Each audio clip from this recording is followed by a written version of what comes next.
Hi, welcome everybody. We're going to call this meeting of the Planning and Zoning Commission to order.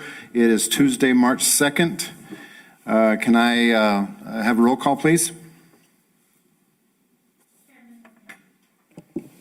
Chairman Briley? Yes. Here. Commissioner Briers?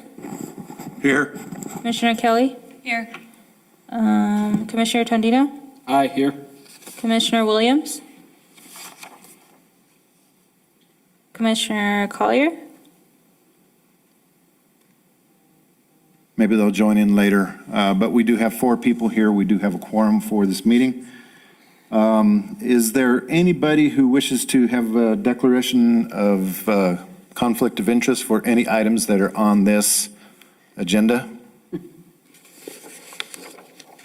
Seeing none. Number 2, a certification of compliance, please. Notice of meeting and property posted in accordance with Resolution 2021-01 and in compliance with Section 54-40 of the Village Municipal Code. Hey, Ms. Collier's here. Very good. We have 4 items, it looks like, on the agenda for public hearings. Can I have a motion to approve the agenda? Motion to approve the agenda. A second. A motion and a second to approve the agenda. All those in favor say aye. Aye. Approval of the minutes for regular meeting of February 2nd, 2021. Did everybody get a chance to read them? And do I have a motion?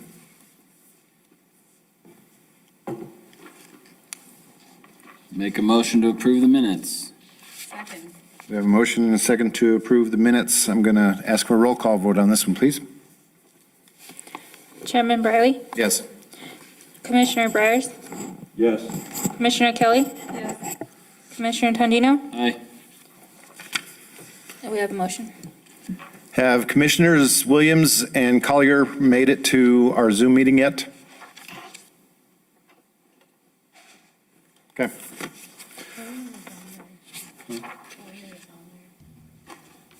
Present. Very good. Thank you, Mr. Collier. All right. So we have an item for public input for anybody who wishes to speak on any item that's not on the agenda today. Is there anybody that wishes to speak on any item not on the agenda? Sam is going to keep watching who's raising hands for us today. Seeing none, we're going to go to our public hearings. So what I'm going to do is, because we have, how many participants we got? 20-something, I think I saw, 27? We're going to have everybody swear in as we go through the items. So on item 1, I will have everybody who's given testimony to give their oath. And then we'll go on to item 2, et cetera. So we don't have to get everybody at the same time because some may come in later. So what we're going to do is go for item number 1, variance approval request, case PV 2021-0068. Sam, can we have a report?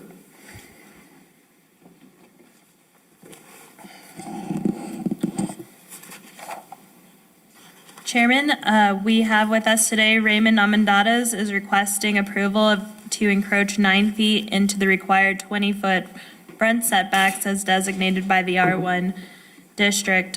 He's located at Lot 13D, Block 2 of the White Mountain Estate Subdivision, which is casually known as 300 Marble Drive.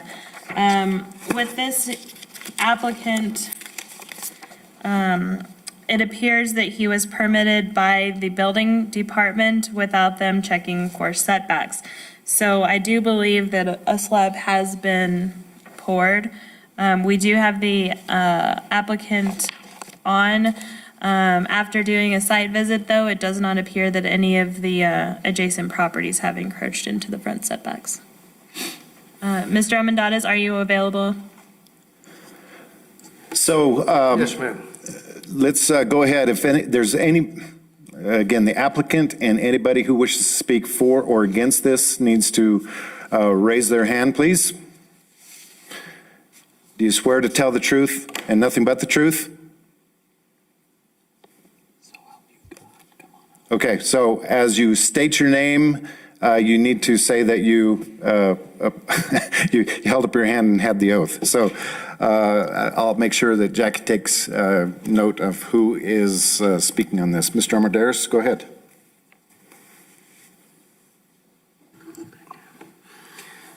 Yes, ladies and gentlemen, we're here, my wife and I, we're new to Ruidoso, and we purchased a home. We have been remodeling most of the building, most of the home inside and out. We're trying to bring it up to the specs that we have in the neighborhood. Back in September, we were planning to put a carport. And so towards the end of September, after talking to several contractors,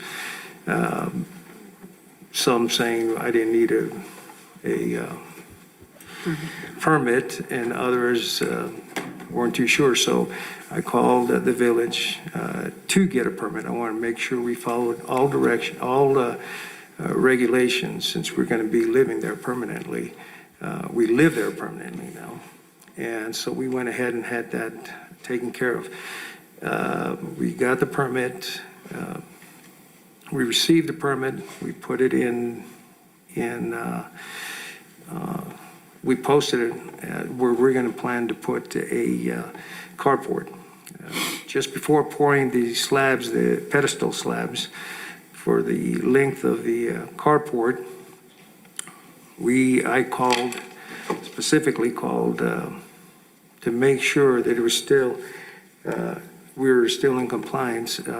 When I spoke to individual village personnel, I was told I had to maintain 10 feet from my property line, which we did. We went 1 extra foot just to make sure we were following all regulations. So we went 11 feet. We poured in the middle of October. It's still construction going on. Unfortunately, because of the pandemic, we couldn't find a company or had enough lumber to be able to complete. So we put the pedestals. The structure is up currently, and the idea was to get it as close to resembling the existing house. That would be dark brown, and also on the rooftop put some green, some metal roofing.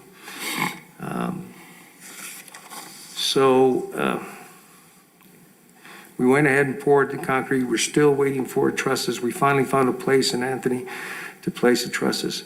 Now, back in December, we also decided to put a utility shed next to the carport.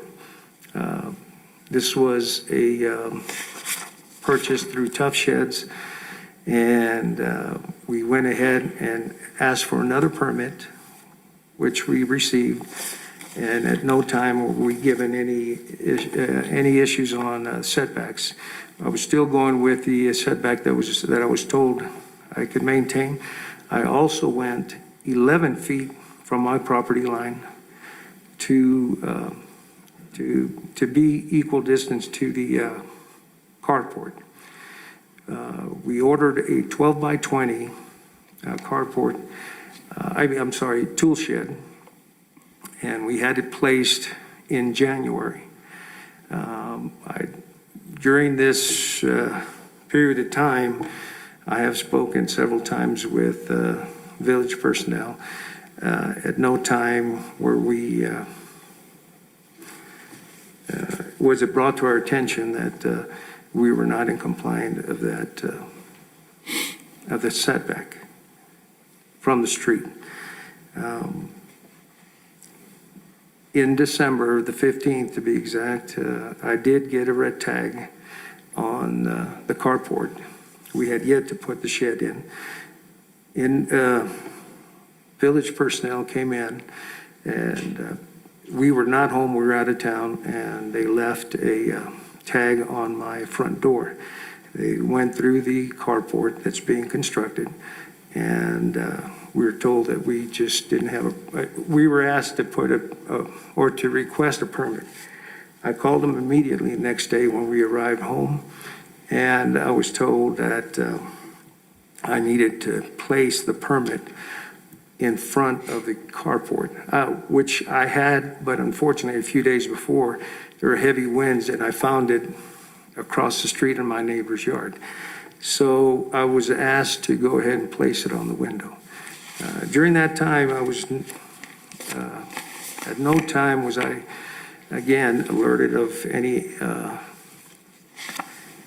encroachment within the property pins. So therefore, I don't blame anyone here. As I did state in my letter, I don't blame anyone here. I think this pandemic has put a lot of grief on a lot of folks. In my case, I just believe that when we spoke on the phone several times to building inspectors that I may have been asking for something, there just been a misunderstanding. I would not have, if I would have known it was 20 feet, I would never have purchased a 12 by 20 building. It would have been a lot less because I can't move it back any further. As well as, had I known ahead of time, I would have shortened the distance on the length of the carport. Again, doing everything by phone can mislead a lot of folks and misinformation being passed back and forth. And therefore, that's why we're here, my wife and I, to ask for forgiveness. Since the shed is anchored down, it has been placed, and it has been anchored down. Chairman Briley, if I may, I can't corroborate his story as to what transpired. I do know that the terrain behind the house is just too steep to have a carport or a shed, and so that is where I told him he had a right to apply on a hardship of the land because his lot size and the dimensions of it do meet the definition of a variance. So the survey shows lot 13C, that's not part of his lot, that's a separate lot?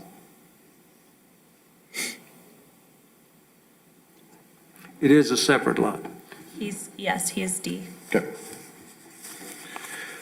All right, so questions from the commission before we go to public?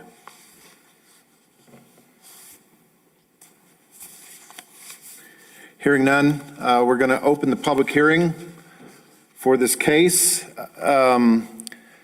Sam, do you want to read the letters and affidavits that were sent to us, or do we want them, if they're on, to verbally state these? Which one? Yes, if they would please speak up. via Okay, Zoom. so whoever is speaking for or against this, please raise your hand or whatever you do on Zoom so that Sam can call you in line. And please affirm that you did take the pledge that you're going to tell the truth. Go ahead, Sam. Who's first? Nobody yet. Okay. Nobody? Going. Okay. So do we read these statements then into public hearings since nobody's saying anything? For the record, the public comments have been provided to all commissioners prior to the meeting. Our attorney has advised us in the past not to read them into this since they can't be cross-examined. Correct. Okay, so do we at least have a count on how many people have submitted for in favor and how many against? Where's that? There is only one opposed to this case. Okay. From Mr. Traeger. Is Mr. Traeger online by any chance? Okay. All right. So last call for public hearing? Seeing none, public hearing's closed. Commissioners, questions, motions, what would you like to do? Based upon the foregoing findings of fact per section 54-68 and section 54-101 of the Village Code, I move to grant the requested variance approval for case number PV 20210068 with the conditions stated in the case report. We have a motion and a second. Can we get a roll call vote, please? Chairman Briley? Yes. Commissioner Byers? Aye. Commissioner Kelly? Aye. Commissioner Tondino? Aye. Commissioner Williams? Commissioner Collier? Aye. Motion passes. You have your variance. Proceed on after you get with Sam. Next item is conditional use. For a conditional use approval case, CU 2021-0071, conditional use to operate an automobile washing establishment in a C2 community commercial zone. Sam, do you have a report, please? Thank you, Chairman. We have applicant Pettis and Associates, represented by Jessica Pettis. The subject property is 608 Meacham Drive within the Cream Meadows Country Club subdivision. This is a C2 property, and per code, they need a conditional use in order to establish an automobile washing service. And they are here before you all. The sale of this property is contingent upon the use being allowed, permitted. Jessica, would you like to speak? Okay, can you hear me? Yes. Yes. Chairman Briley, Commissioners, thank you so much for taking time this afternoon. We are so excited to hopefully bring an express car wash to Ruidoso. We submitted a site plan that outlines all the requirements that you guys gave through the codes. And I have my architect with me as well as my car wash consultant to answer any questions you guys may have of us. And we're excited to be here. Very good. Before we get into public hearing, is there any off the top of your head questions yet? Seeing none, we're going to open the public hearing. Those that are going to speak for or against this, I need you to raise your right hand and affirm that you're going to tell the truth and nothing but the truth. Thank you. Who's first?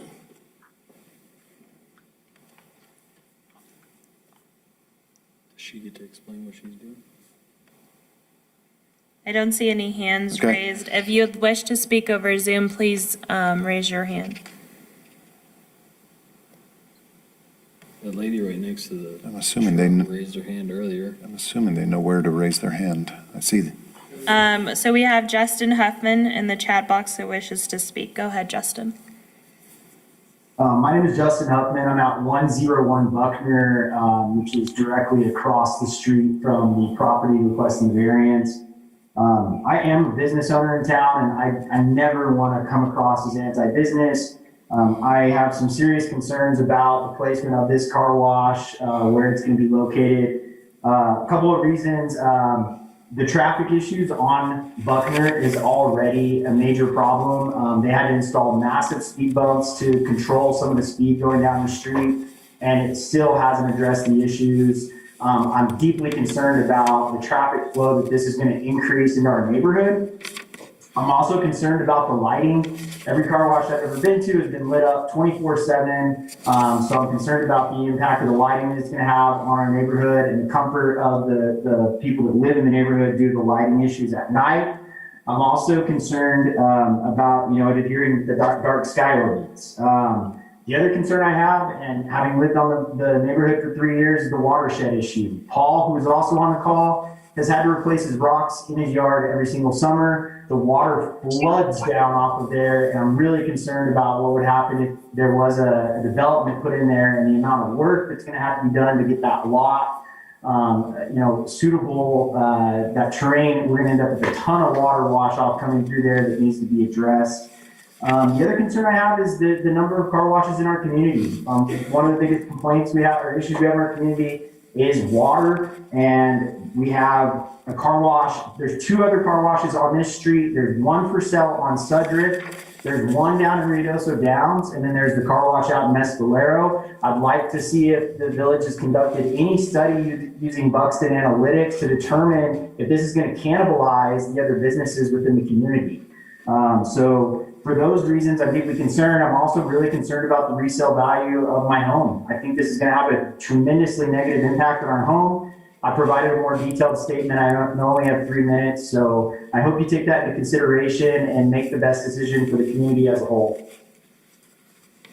Thank you. And I didn't have a timer on you, so I'm glad you did.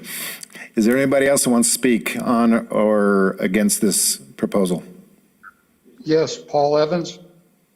Go ahead, Mr. Evans. I agree with Justin 100%. The city has done quite a bit for our neighborhood, putting in the speed humps and everything to deter traffic from speeding through our neighborhood. And if we put a car wash in there, it'll just turn it back into an interstate like it was before. And like Justin said, I have to replace the front part of my yard every year because it washes down. I don't think the chemicals coming from a car wash will be appropriate because they always wash engines and stuff like that. And for an environmental aspect of it, I just think that a car wash is a bad idea on this street. We need to have something like a business, like a doctor's office or an office building or something like that, not something that's going to increase traffic flow in our neighborhood. Thank you, Mr. Evans. Anybody else who wishes to speak against or for this proposal? I would like to say something. Go ahead. Identify yourself, please. This is Athena Trujillo. My husband and I live at 105 Buckner, directly across the street from Paul. We've been in our home for just little over a year and chose this area because of the surrounding homes. It appeared to be a quiet street.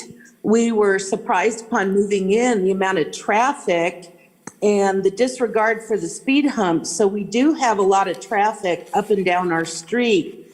And just like Justin had mentioned, that is a very big concern of mine. I know Justin has a young child. Nick, a neighbor across from Justin, has a young child.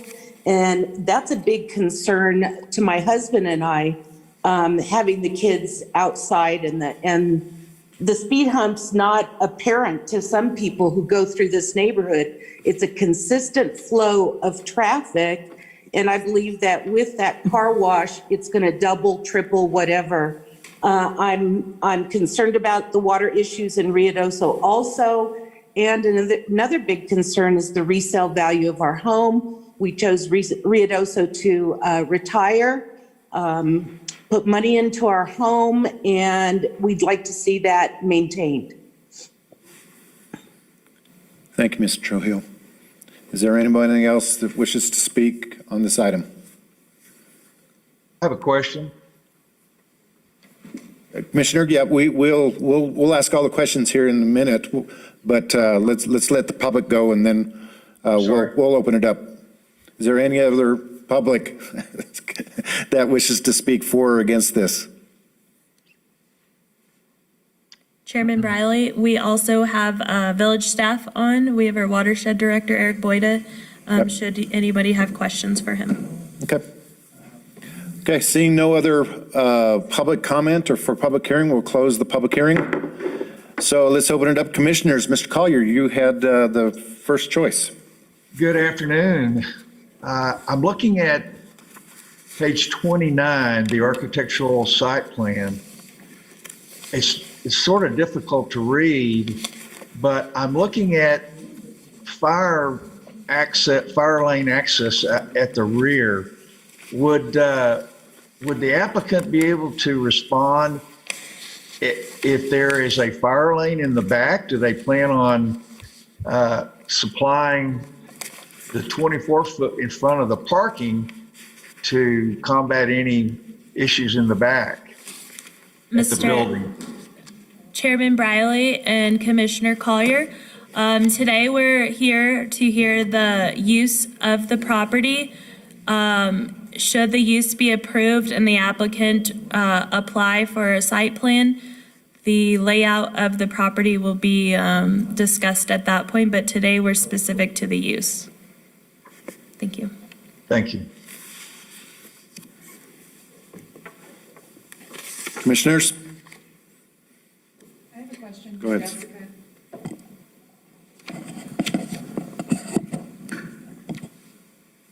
Are you planning to make any special accommodations out of concern for the proximity to the residential neighborhood right behind? Absolutely. Can you expand on that a little bit? I mean, we're definitely going to be very mindful of the residential areas, and my architect and I have already been talking about possible screening that we can do to minimize and mitigate anything on the residential sides. A couple of the things that come to mind for me, and I don't even know if this is possible to make accommodations for, but I know the noise level of car washes is usually pretty high. I don't know if there's any type of sound barrier you could put in there, or runoff was mentioned. I'm sure that's going to be mitigated, and those are just a couple of things that I'd want to see a plan for. And Commissioner, I know we do have the car wash specialist on the line there, and can probably be more versed in that. But just so that everybody does understand, this is a what we're looking at is a tunnel type car wash, one that draws the car through the wash, not a multi-bay self-wash car wash. Just so everybody kind of understands what we're looking at there. So if there's particulars to the operations of the car wash, then I believe that the consultant would be the best one to direct those questions at. Thank you. Thank you. And I guess for the record, we have received at least one letter plus two online that have stressed the concerns about this as well. So I guess my question is topography. That lot sits way down below Meacham, and I am just kind of curious on how you're going to build it up, or are you going to keep it down low? How steep is the driveway off of Meach going to be? And I guess my concern also is the traffic on the side street, because it looks like that is one of the main entrances to make the loop to get to that. And I guess I'm just asking, is there any way to not have an exit entrance on Buckner and have them all on and off of Meacham? Yes, sir. Yes, sir. Absolutely. I think that the main I guess hope for the owners and for us in laying out this site would be that we could have our main entrance off of Meacham, and that would certainly be what we would be pursuing as the primary entrance.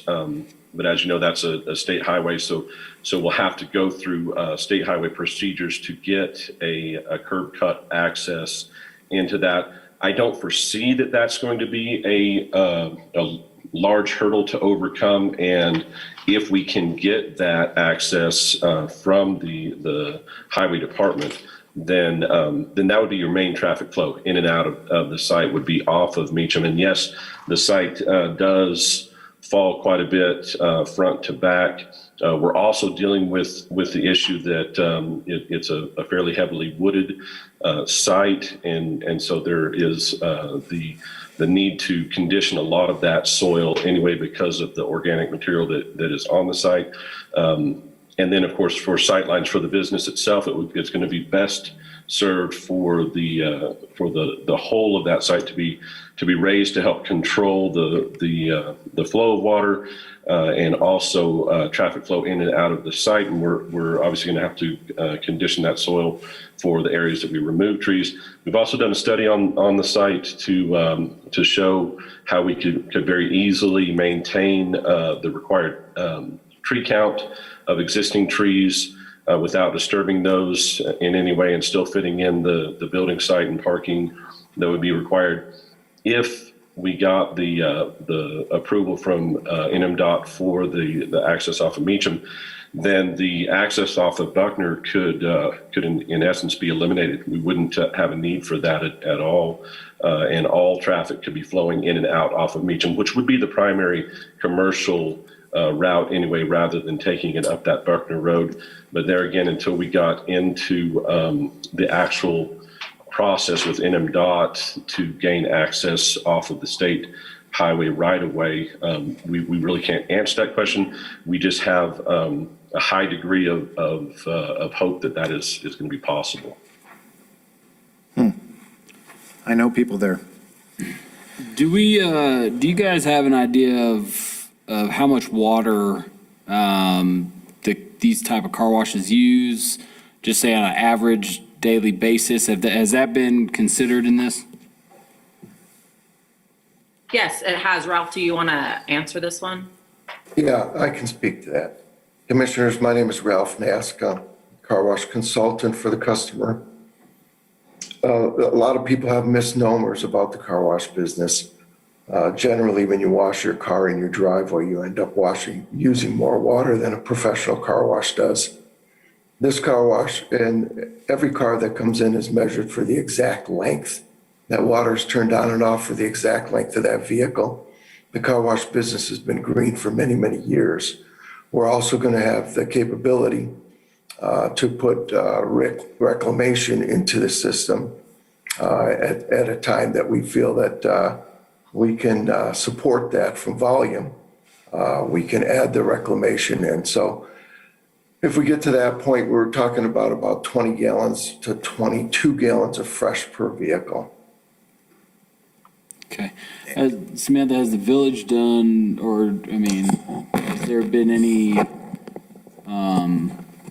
don't like saying study, but something that's looked at the water uses, and can we handle it? I mean, do we have the water to do this? Chairman Briley and Commissioner Tondino, yes, we have. I have our watershed director, Eric Boyda, on Zoom to answer those types of questions. Eric, would you elaborate on what Village Code states and how this use? Sure. Chairman and commissioners, I'm Eric Boyda, the Water Resource Director for the Village of Ruidoso.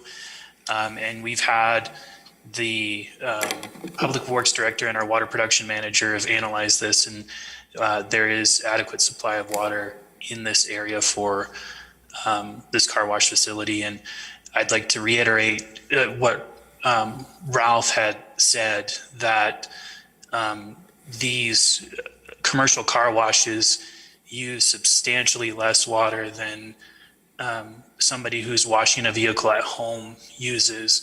But in addition to that, they would typically have a catchment and cleaning system that would get rid of oils and other contaminants off the vehicles, whereas washing your car at home would just have that spill down the driveway and down into the bar ditch and eventually down into the river. Okay, thank you. Jessica, can you please address the lighting situation that was brought up by Justin, and what are the hours of operation that are considered for this car wash? Is it a 8 to 5 kind of deal, or is this a 24-hour self-serve type situation? Chairman, No, it's definitely not 24 hours. We'll be in the business operating hour window of, probably 8 to 6 or something like that. I don't know. I mean, we're not going to exceed, what you guys have laid out in the code of past, before 7 or past 10. It's not a self-serve. It's not 24/7. So it's not going to be, brightly lit up at all that would disturb residential. Okay, Chairman and Commissioner Tondino, per village code, they have the operations from 7 a.m. to 10 p.m., anything that's contiguous to a residential neighborhood. I got a question. Go ahead. What should we be considering when looking at this case as far as whether we want to approve or deny? It's a conditional use. You should be looking at whether or not it conforms, to the ordinance. Shook him up. Woke me up. To the effect of the surrounding community. Well, I guess the reason I'm asking is because basically just kind of catty corner to this location, there's a car wash and it's right up against residential, and it's a very similar situation, and I don't know how one could be approved years ago and then turn around and deny one basically of the same making. And that's, Well, you could consider also that the conditions may have changed in the neighborhood since that one was, and there's been no evidence as to what the conditions were then as compared to now. So, I don't think that would be a solid basis for an appeal. Chairman. If that's your specific question. Chairman Briley Go ahead, Sam. and Commissioner, so per the code, what we should be analyzing today is the effect of the proposed use on the health, safety, and general welfare of the occupants of surrounding lands, existing and anticipated traffic conditions, including the parking facilities and adjacent streets and land, the impact upon natural environment, and the effect of the proposed use upon the comprehensive plan. So Sam, in saying that, so conditional use means we can put conditions on it, correct? Yes. So with, as Commissioner Collier talked about the buffer zone, I talked about the access only off to Meacham. The commission, if they choose, they can make those conditions as part of their motion for this, or if they choose to. Correct. Correct? So we have 7 conditions that have been set forth. One that pertains to Justin Huffman's concern is to screen the operations from residential areas adjacent to the site.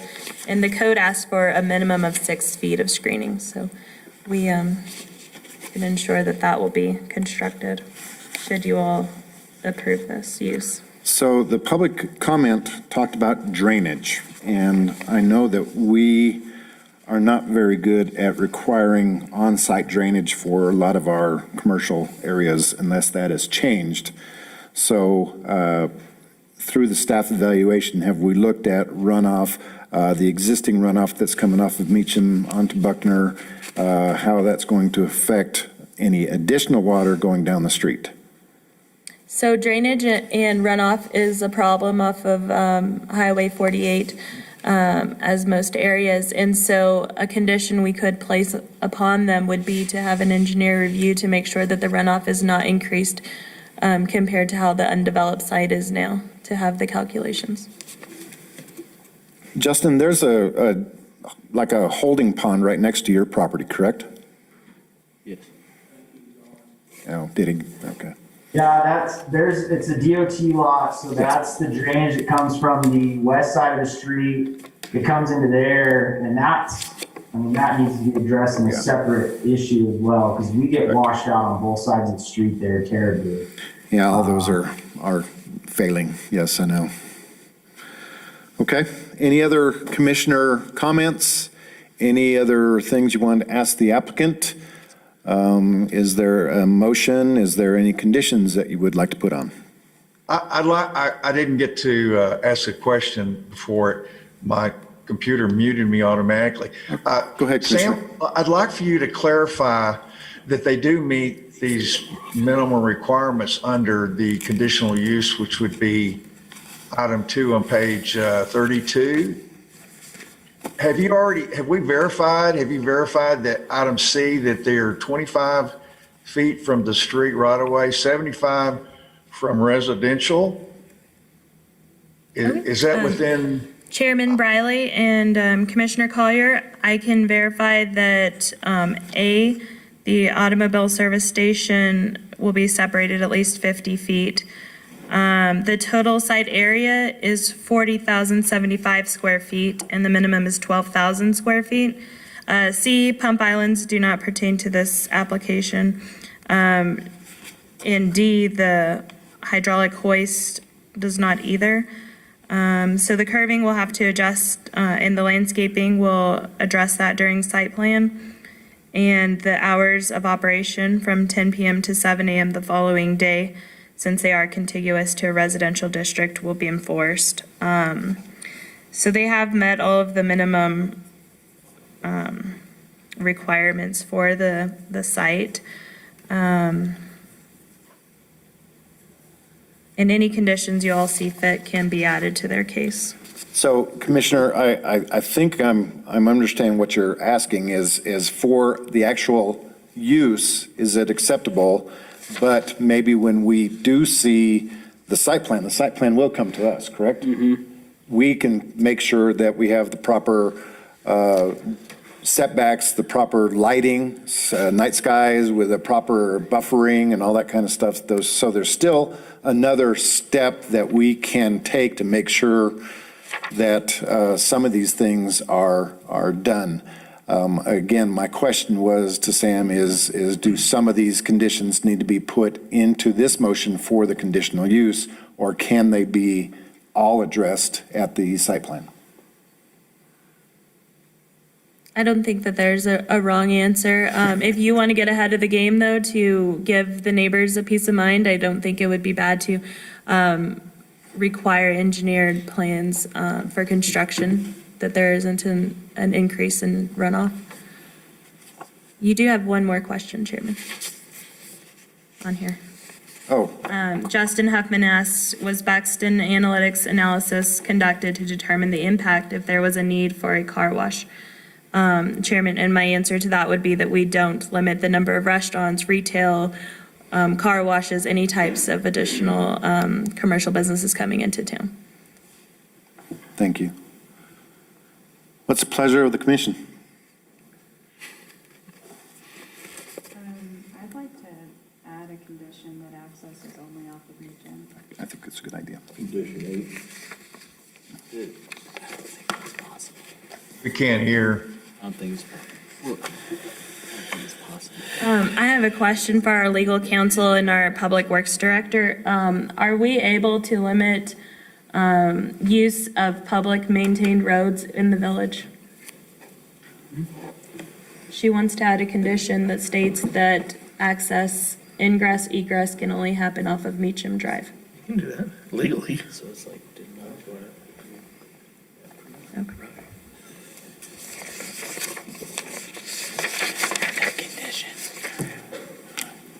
Okay. Comments? No. Do we have a motion? Or do we need more time to ask questions and think about it? Chairman Briley, can I have that motion or condition clearly stated just for the record? That she wants that? When the motion comes, I will make sure, yes. Okay, thank you. Looking for a motion? Looking for comments, questions? Jessica, you want to make the motion? Okay.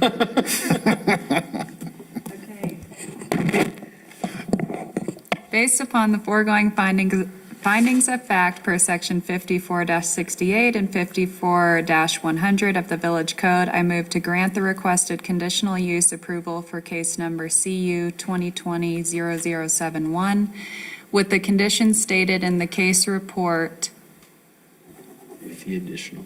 Addition to a condition stating that access is only off of Meacham. I second. Jackie, was that clear? Yes, thank you. We have a motion and a second. Let's have a roll call vote, please. Chairman Briley? Yes. Commissioner Breyers? Aye. Commissioner Kelly? Aye. Commissioner Tondino? Aye. Commissioner Collier? Abstain.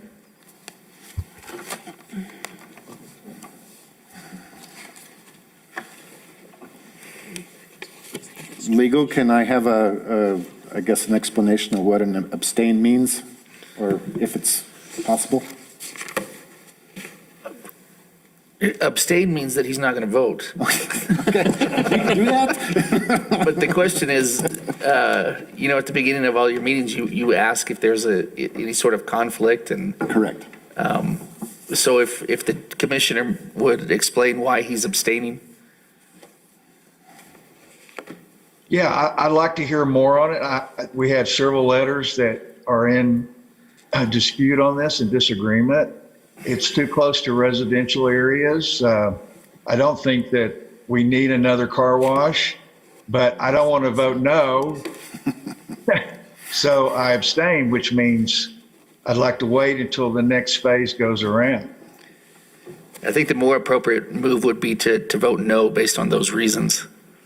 I don't think you can you can't just not vote. Unless I can't force you to vote one way or the other, but. We'll get to see this again, so I'm sure Commissioner Collier will hopefully get all of his answers at the time of site plan. So the motion passes? And how is Collier voting? Yes. Okay. The motion passes. On to the next one.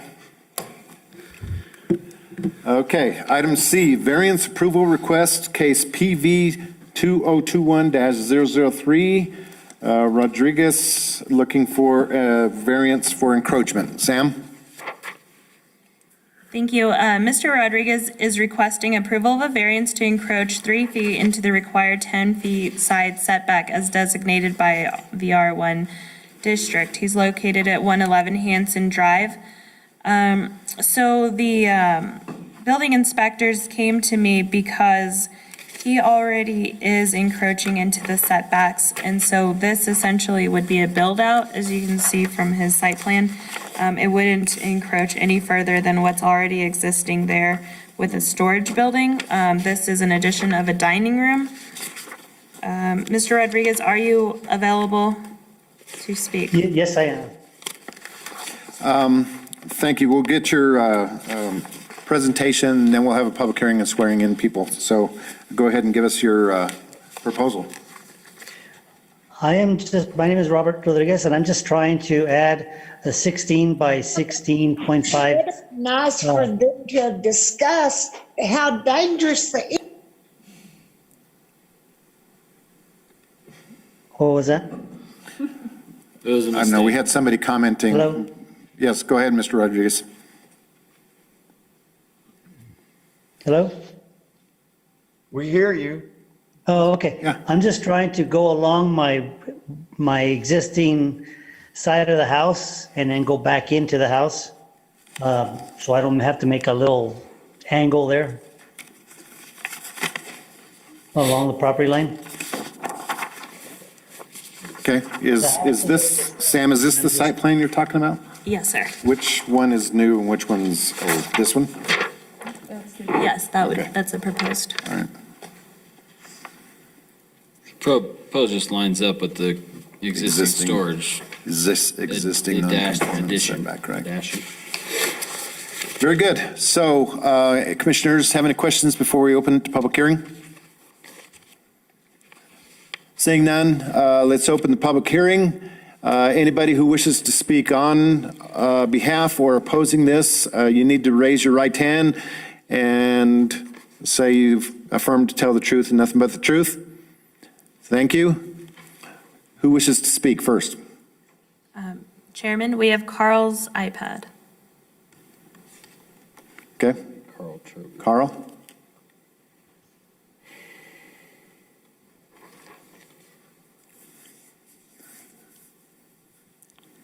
You need to make sure you're unmuted. Sorry. My name is Carl Traeger, and I am currently reside next door to this at 109 Hanson Drive. Okay. I sent a letter to the commission concerning my objection to this variance. There's a couple of things that I stated. One was that the property values in this area are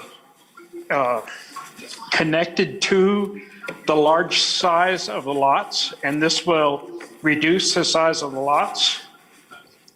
Two, that if the variance is to my direction, which it wasn't specifically stated in the letter, then that is the natural drainage for water that comes off of Morgan, that goes through that lot, and it goes through between the houses of 109 and 111. So it would interrupt, or could potentially interrupt that drainage. There is also, I am in the process of installing a new water main to the house. And when they came and marked, I had them come and mark for power and electricity and gas. And there is a mark that goes from my property into the property next door that I believe is gas. And that is in the area where I believe this variance is requested. So that also needs to be considered. Thank you. Yes, sir. Is there anybody else that wishes to speak on behalf or against this? Mr. Rodriguez, we'll let you answer at the end of all this. Okay. Anybody else? Mr. Rodriguez, go ahead. Mr. Rodriguez, are you still there? Yes, it's on the opposite side of Mr. Carl.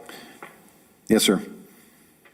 So it's 10-foot setback. He wants to go 3 foot into it, and it lines up with what's already there in summary.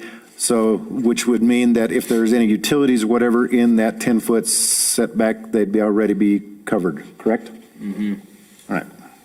I just want to make sure I have the picture. All right, public hearing. Anybody else would speak on or against this item? We're closing the public hearing. Commissioners, questions, motions? Based on the foregoing findings of fact per section 54-68 and section 54-101 of the Village Code, I move to grant the requested variance approval for case number PV-2021-0083 with the conditions stated in the case report. We have a motion and a second. Can we get a roll call vote, please? Chairman Briley? Yes. Commissioner Briers? Aye. Commissioner Kelly? Aye. Commissioner Tondino? Yes. And Commissioner Collier? Agree. Motion passes. Thank you.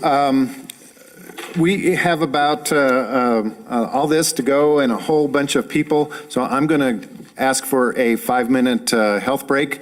I'm going to recess this meeting for 5 minutes. I was just waiting to ask you. We could have a few minutes to prepare. Thank you. Would you all like full sets of plans? Like of the subdivision thing? Has it changed much? Details have, but we'll have the engineer to go step by step. Yeah, lines in the parking lot. Lines? In the parking lot, you know, when you park your vehicle, there's.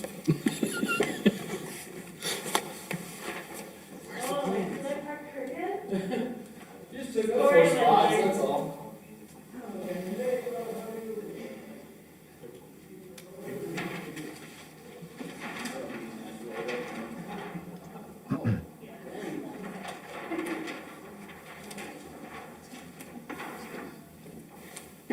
One lady was upset. About what? What was she even talking about? She's one of the neighbors of the car wash. I think she forgot to get off.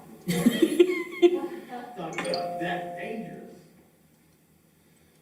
You know, you buy a lot near a commercial place. Commercial, you know, you're like 100 feet from Meacham. I mean, come on. What are you saying? Oh, for the people at the car wash thing, it's like, Oh, you're talking about the residential people? Yeah. It's like, you're like, Yeah, you you have can to hear consider music that. all day. When you're purchasing. Right. We came to this little meltdown. Right? I mean, I have property that abuts the PUD, and anything could happen there. You Not as know, long I as have you're to on this one. Be willing to accept that at some point.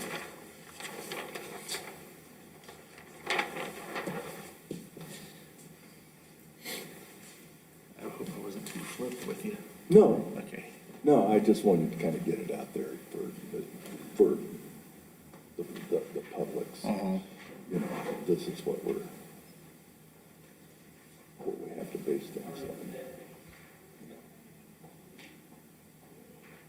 Yeah. Well, I don't know if I was helpful to you, if that was the end purpose, but we don't have anything. No, Granted, right? right, it meets all the criteria, and that's basically what, because we can't deny something just on our personal feelings of, well, not in my backyard. Yeah. So, yeah, that's the reason I asked it, to get it mainly for the public's info. Yeah.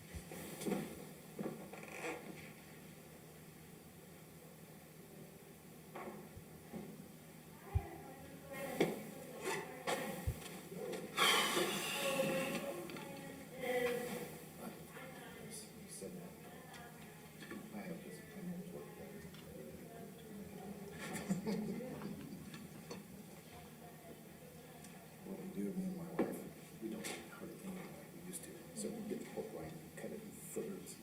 That's all we need, is just a little piece. It's probably a good idea because when you cook the whole thing, you never eat it. But then again, sandwiches are good, leftovers. I found a really good recipe for corned beef that we just start it first thing in the morning with a slow cooker, and just cooks all day long, and then when you're ready to eat it, you just crisp it up in the pan.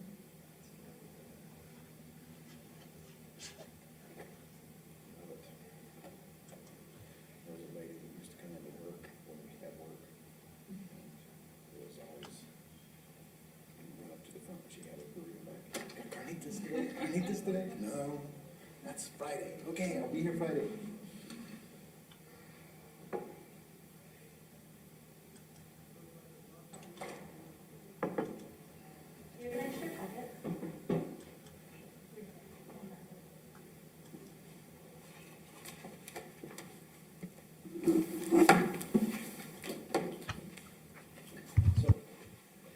Just trying to follow. Yeah, I think he probably has, yeah, he probably has more help than you.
We brought on an engineer, and they'll go through it. If y'all have questions, technical, because we don't have an engineer on staff. But regarding turnarounds for solid waste trucks, street questions, we have all the directors available. Water usage, Eric's there, Dick Cook's there if you have any questions. Okay, cool. So Cody Thedford, if y'all are curious if his trucks can make that. They make the turn up. Yeah. So they're all prepared. Just 1 second so I can pull up my screen and get to the right page.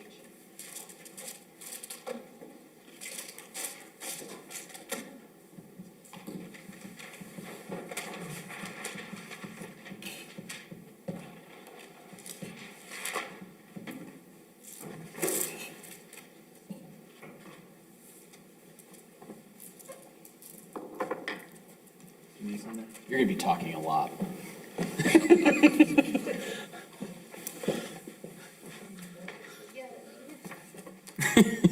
Ready, everybody? Anybody?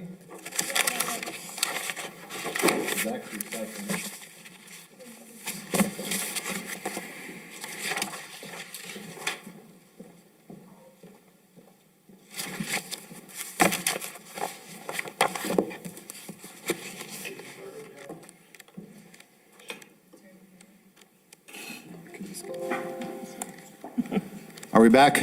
Is everybody back? Hi, everybody. We're back. So next item is D, simultaneous submittal of preliminary and final plat submittal, case SUB 2020-0165. Sam, I know that there was probably the same questions, but I'm going to go ahead and ask about the process for simultaneous submittal or simultaneous approval of a preliminary and final plat. Are they acted as one or acted as separate but approved simultaneously? What's the process, please? Chairman Briley, they'll act as one. You do have, or an applicant does have the option to submit preliminary and final together to shorten the process. And you need to come with everything as if it was your final plat. All right, so we have a lot of information that we have been presented to us. When I do open it up for public hearing, I just want everybody to know that we have received your letters, your emails. To be on the record, you must speak and be sworn in as far as this hearing goes. So when we get to the time of public hearing, we will make sure we give the oath. So Sam, do you want to give the first stab at the presentation? And I guess my curiosity is about the vacation of that road that was in there, or was it vacated or not by council? Thank you, Chairman. Today you all are hearing a preliminary and final plat simultaneous submittal for Tract B, which would like to be subdivided into 17 lots. Green Meadows Drive is platted and will remain platted and unbuilt out. It is not incorporated into the design.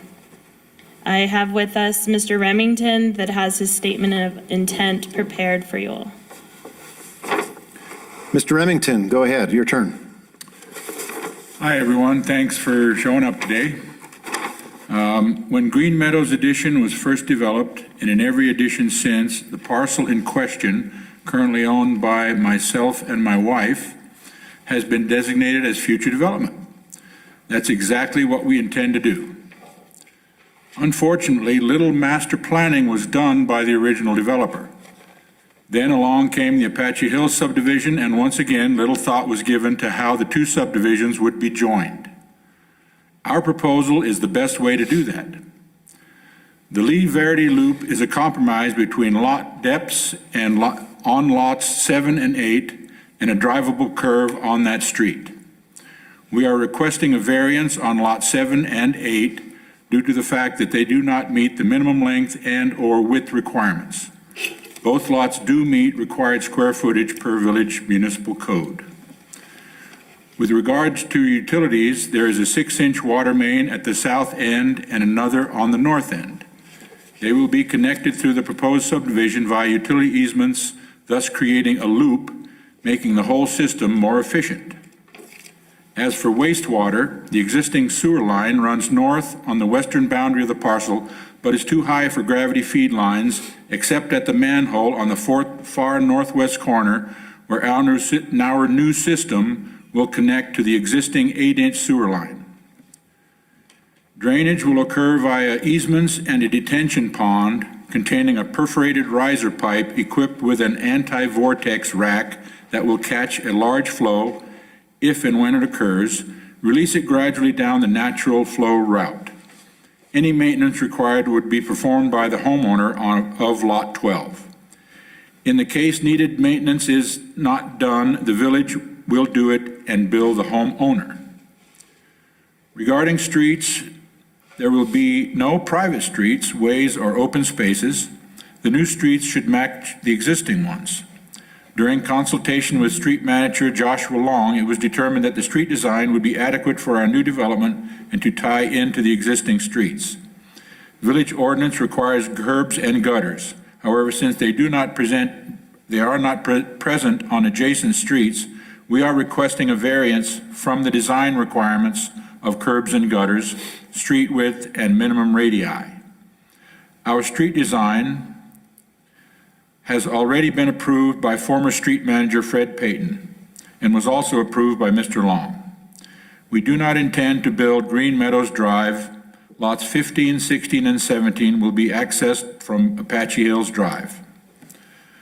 The Circle Drive street that will be created by connecting Lee and Verdi streets will retain the name of the street that has the most houses on it so as to minimize the number of people impacted by a change. Fire hydrants will be every 400 feet or on each intersection.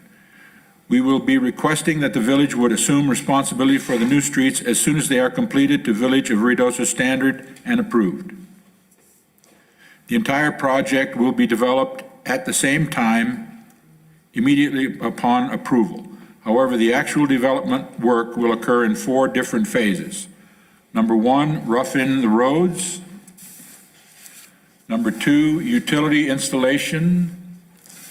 Number 3, paving of the streets. And number 4, home construction. We believe our subdivision will be affordable for our community's professional workforce, like policemen, firefighters, teachers, and nurses. We will be aggressively marketing our homes to these groups. It is for this reason we believe it is appropriate for the Parks and Recreation fee to be waived. We look forward to working with the village to bring this much-needed project to fruition.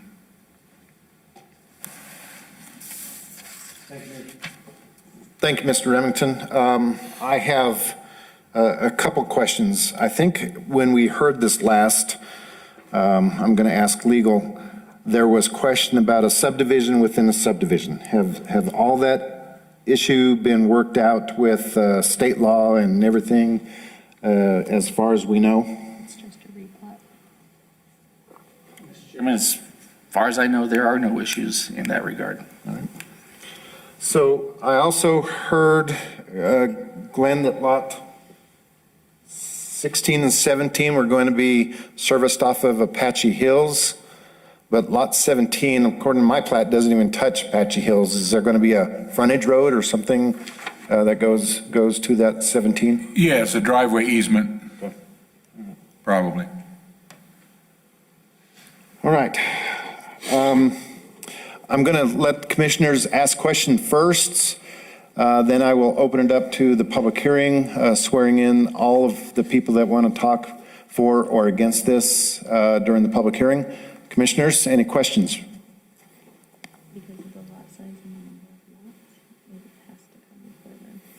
Hearing none?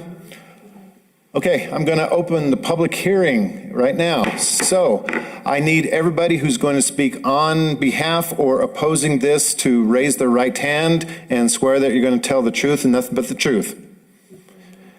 I'm sure you all said I do. So, all right. So, Sam, do you have a counter on who's taking this? And are we going to, I remember one of the previous ones, I can't remember which one it was, we had examination and cross-examination. This is still subject to cross-examination and everything. So we probably should not give time limits to that? Okay. Did you say we probably should not give time limits? That's what I'm saying. Or do we need to give a 3-minute time limit to everybody talking? It's up to you. You're not prohibited from giving a time limit. All I'm going to say is, if you're repeating yourself and what somebody else just said, keep it down below 3 minutes. We don't want to stay here all night staring into a TV screen. So please keep your comments minimal and just say ditto what the last person said if you're totally in agreement with what they said. So first on board, Sam, who do you want? Do you want to swear everybody in? Yes, I did already. Oh, you did? Yeah. Okay, Chairman Bradley, just for the record, we have David Roybal with Pettigrew Engineering representing the village. Can you all hear me? And we have Mr. Remington and Wyatt Sparks, his surveyor, along with their engineer, Billy McCarty. So if anyone has questions for them, we can direct them to the appropriate parties. And all of village staff. We have our fire chief, police chief, public works director. So I'm going to ask village staff just to take notes, because there could be several people that ask questions, and then at the end of the public hearing, public comment, then I'm going to ask for the village staff to comment on there. Mr. Roybal, you're here on behalf of the village as far as the review engineer. I'll have a lot of questions for you later on. So let's go. Let's get this public hearing started. Sam, who's first? Chairman, we have Dana Lenzo with her hand raised. Go ahead, Dana.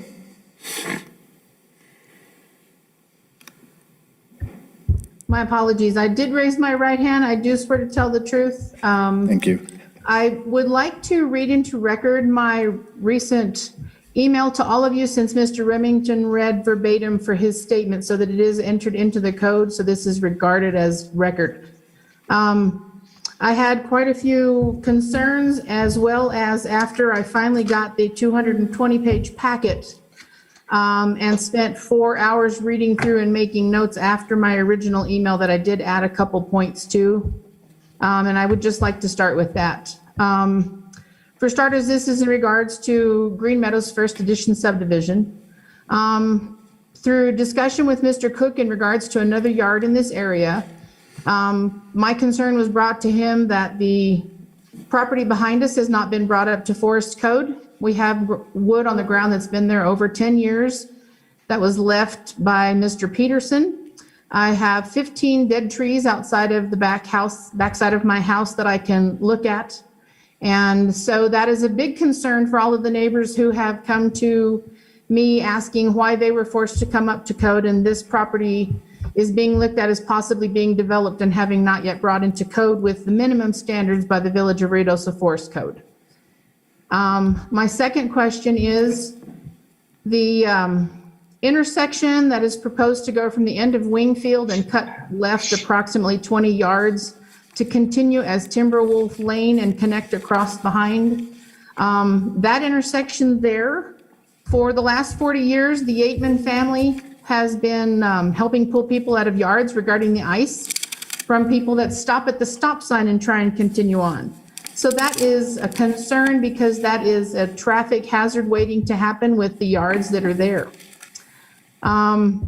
The results of the soil testing that were done show you have approximately 12 to 16 inches, I think it was, of sandy soil on the top, then hitting a bedrock of sandstone.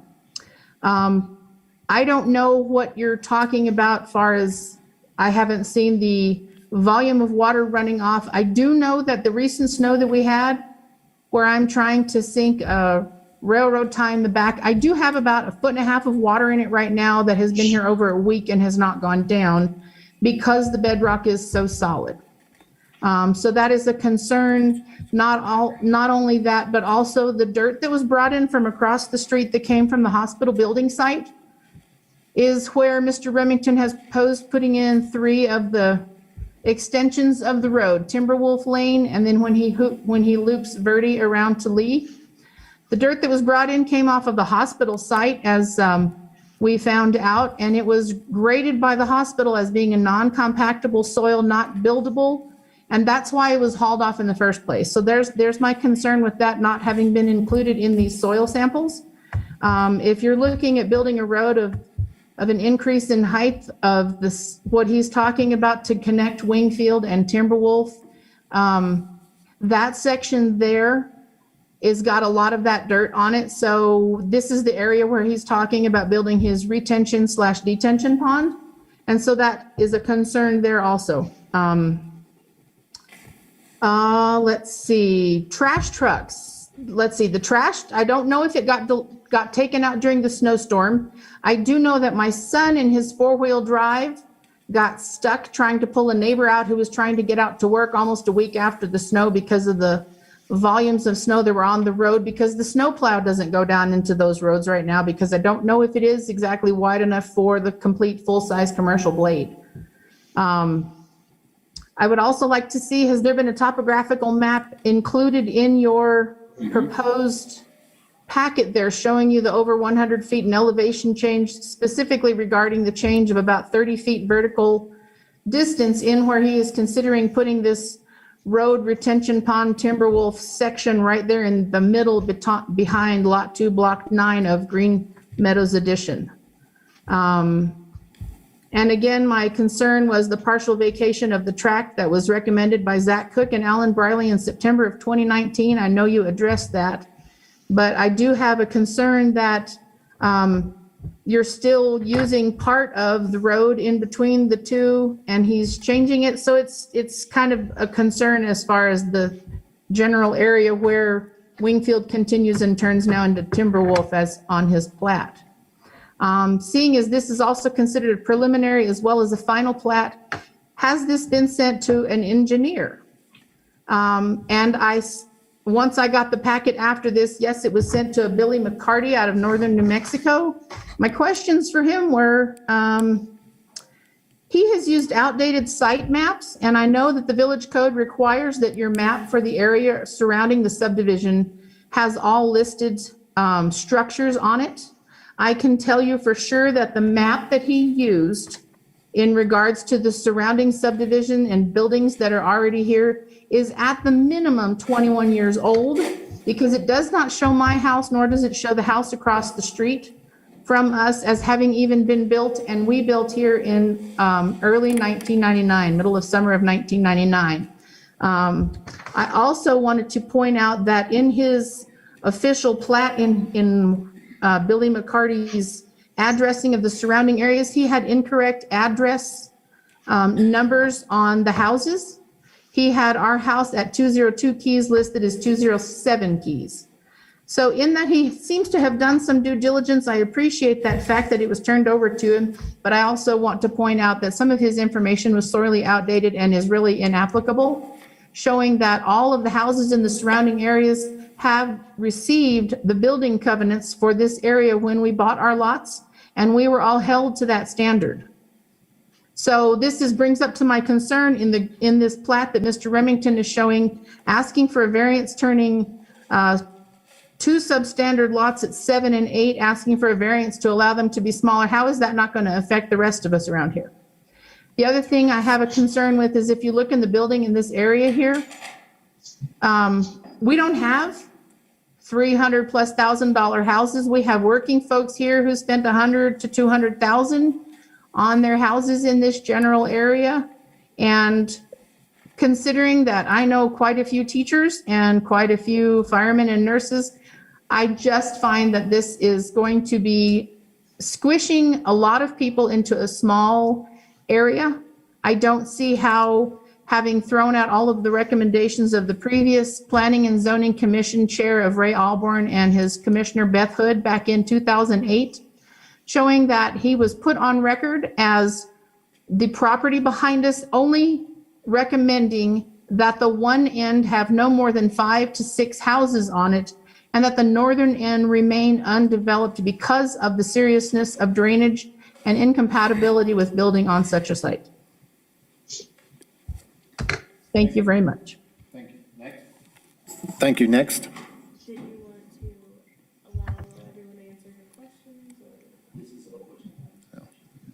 Who is, I see one hand up. I can't see the names. Sorry, we're far away.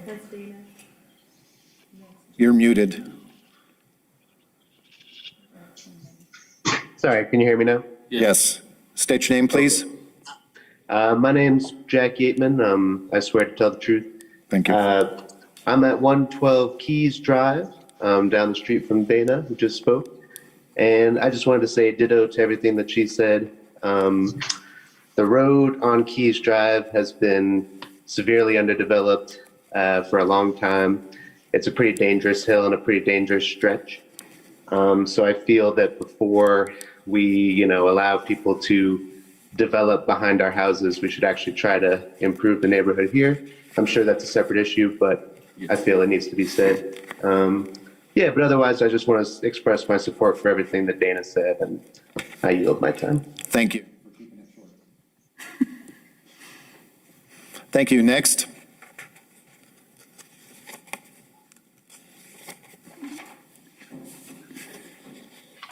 Who's next? This is public hearing. I see a hand up. Mr. Chairman? Mr. Rennick. At this time, I don't want to testify. I want to ask Mr. Remington and Mr. Roybal some questions. I'll ask you what the proper procedure for that is. I'll testify after that. That's okay. You are allowed to cross-examine. I think both Wyatt and David and Glenn all swore when I asked them to. If not, I'll ask them to make sure they swear in again. Go ahead, Mr. Rennick. All right. Give me just a second here.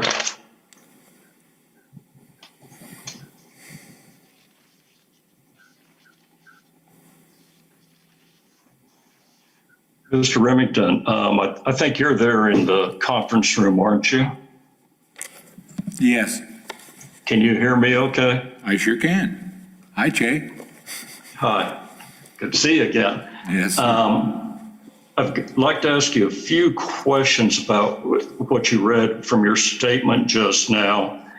First, regarding the detention pond on lots 11 and 12. Your statement said that would be an easement. In fact, the plat has 5 easements on it, but I'll ask Wyatt about these. And you said that it'd be maintained by the lot owner of lot 12. I don't see how the subdivision code provides for that. Who is the easement dedicated to? What? I don't know. I mean, I know who utility easements are dedicated to, but a drainage easement, I don't know who it would be dedicated to other than to make sure the drainage, is maintained and as requested by the city to have an easement on it. Is that Wyatt? I can't see it. Yes, it's Wyatt. Okay, Wyatt, you've got 5 separate easements, none of which show to whom they're dedicated, but the subdivision code clearly specifies that easements must be dedicated on the face of the plat. Is that on there anywhere? Well, the easements are on the plat. They're drawn on there, and there's wording for the easement on the plat. So I don't know where you got your easement information, but they're already on the plat. Well, it's in section 283 of the code that provides that they must be dedicated. It's not just an easement that's free floating out there.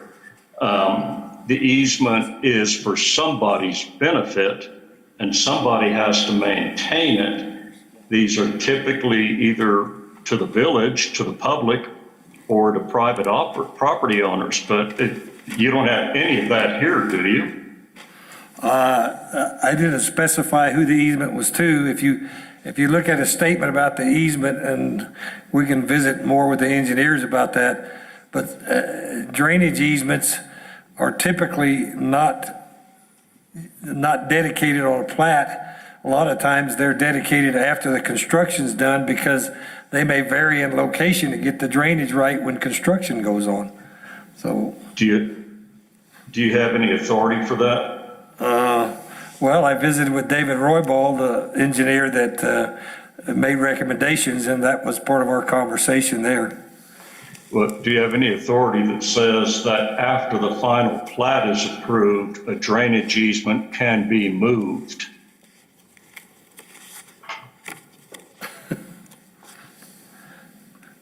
They're done as built after the project is completed. Which might require moving the easement, is that right? Yes. Okay.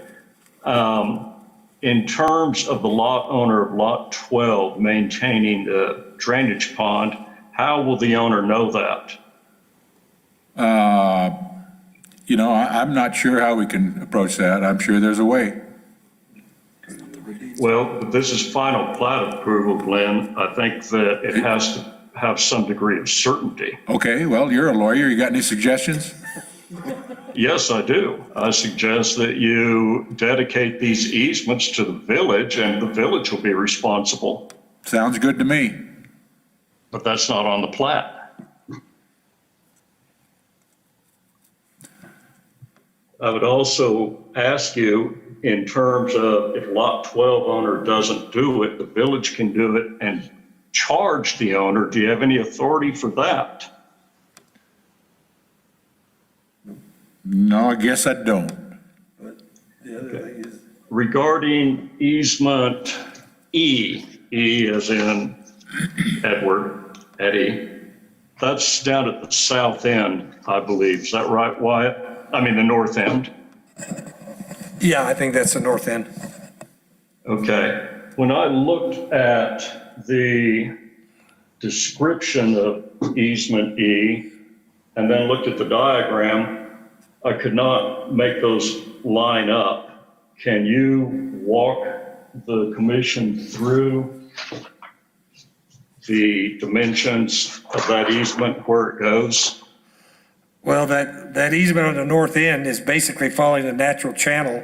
So I took the natural channel and basically get a center line on it and then put 10 foot either side of it for the easement. And that's how that easement was created, to use the natural flow channel that's there.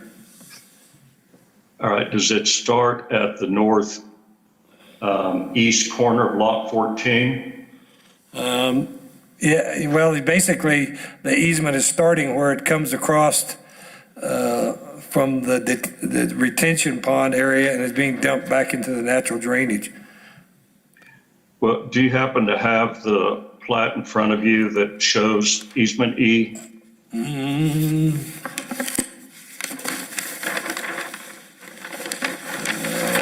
Yes. So you say yes? Yes. Okay, could you read it? The narrative on the description? Read it aloud, I mean.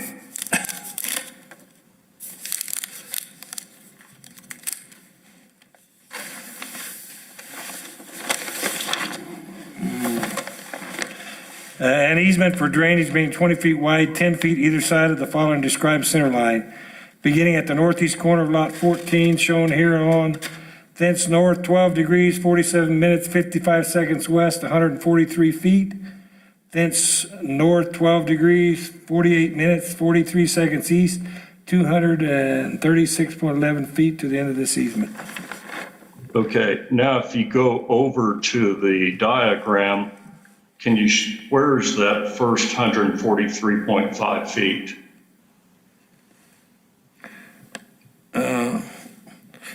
Well, there's an easement dedicated down through between 14 and 13 in that area that exists already. That's why this easement starts on the northeast corner of lot 14. Okay, well, it says along the side of lot 14, it says 143.5 and has the north 12, 47.55. Is that what that refers to? Well, I don't know. there's actually 3 calls from the northeast corner of 14 that go down the natural drainage. There's another existing drainage that's 15-foot wide that goes from where it's crossing Timberwolf and then going down between 13 and 14. So there's actually an easement that's not stated given a number, but listed on there, and then E goes on down the natural drainage. Well, what I'm getting at is that when I read easement E and look at the diagram, they don't align. Isn't that right? Yeah. You have, how many calls do you have on easement E? Because easement E was rewritten on the final plat. So I don't know what plat you're looking at, but you need to look at revised plat that says 2/22, 2001. That's the final plat. That's what I'm looking at. Hold on, And state that again, Mr. Remington, because I guess I'm looking at the wrong one too. Which is the final version of the final plat? The final version of the plat, if you look down in the right-hand corner, should be 2/22, 2001. 222 or 220? 2/22. Okay, well, I don't have that one. And the packet that I gave you, the first page on the packet, on that big packet, should be the 2/22/21. I don't have that one yet. Okay. 18.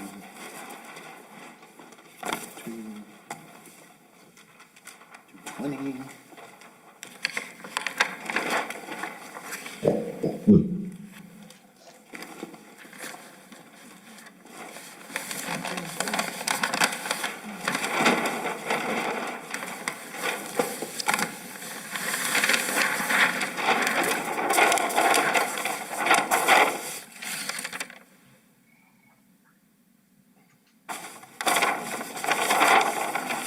Okay, I found it.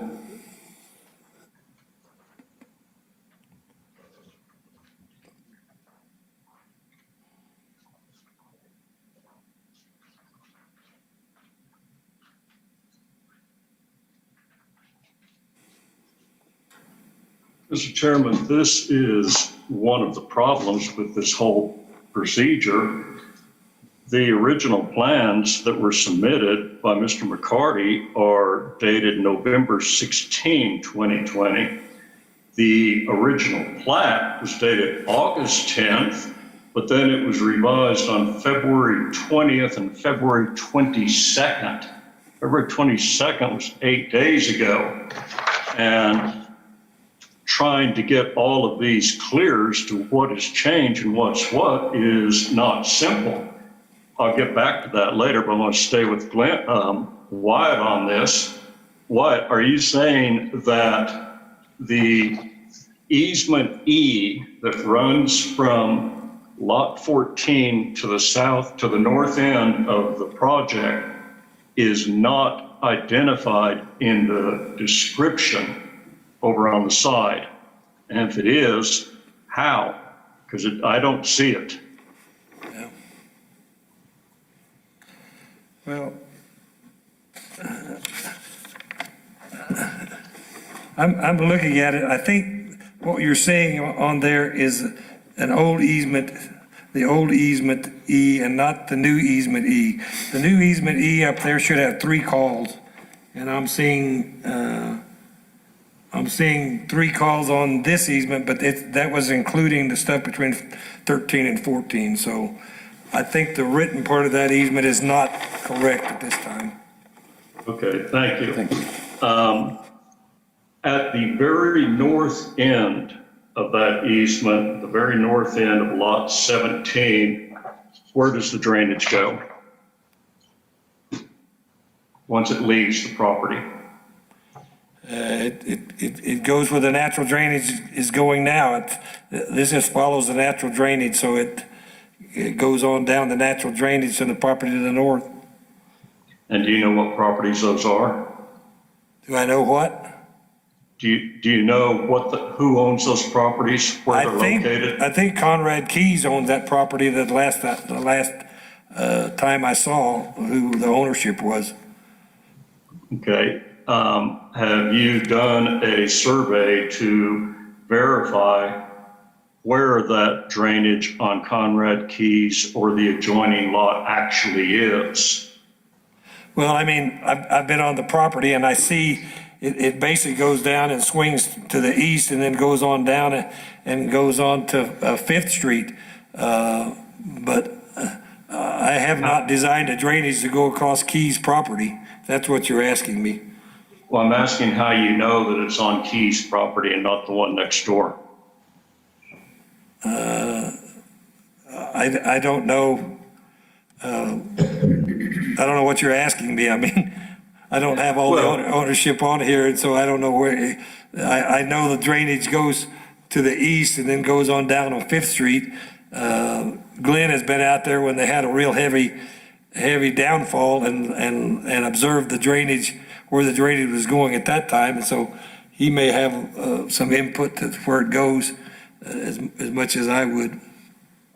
All right, well, let me ask you this. Do you have a written agreement from either the Keys, well, Conrad is deceased, but Jody Keys, do you have an agreement from her or from the property owner next door, which would be me? Do you have an agreement from either of us for the stormwater drainage water to go through there? No. Okay, thank you. Glenn, I'd like to ask you about.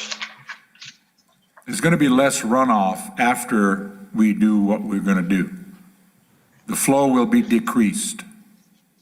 I understand that is what it says in here, but I'll need to get to that separately. The code simply says you have to have an agreement. It doesn't say anything about increased or decreased runoff. It just says you have to have an agreement for your drainage water to go across private property. What I'd like to ask you about I don't have any agreement with property owners above me. That is a different concern. I can't speak to that. I'm simply talking about downstream because that's what the code deals with. On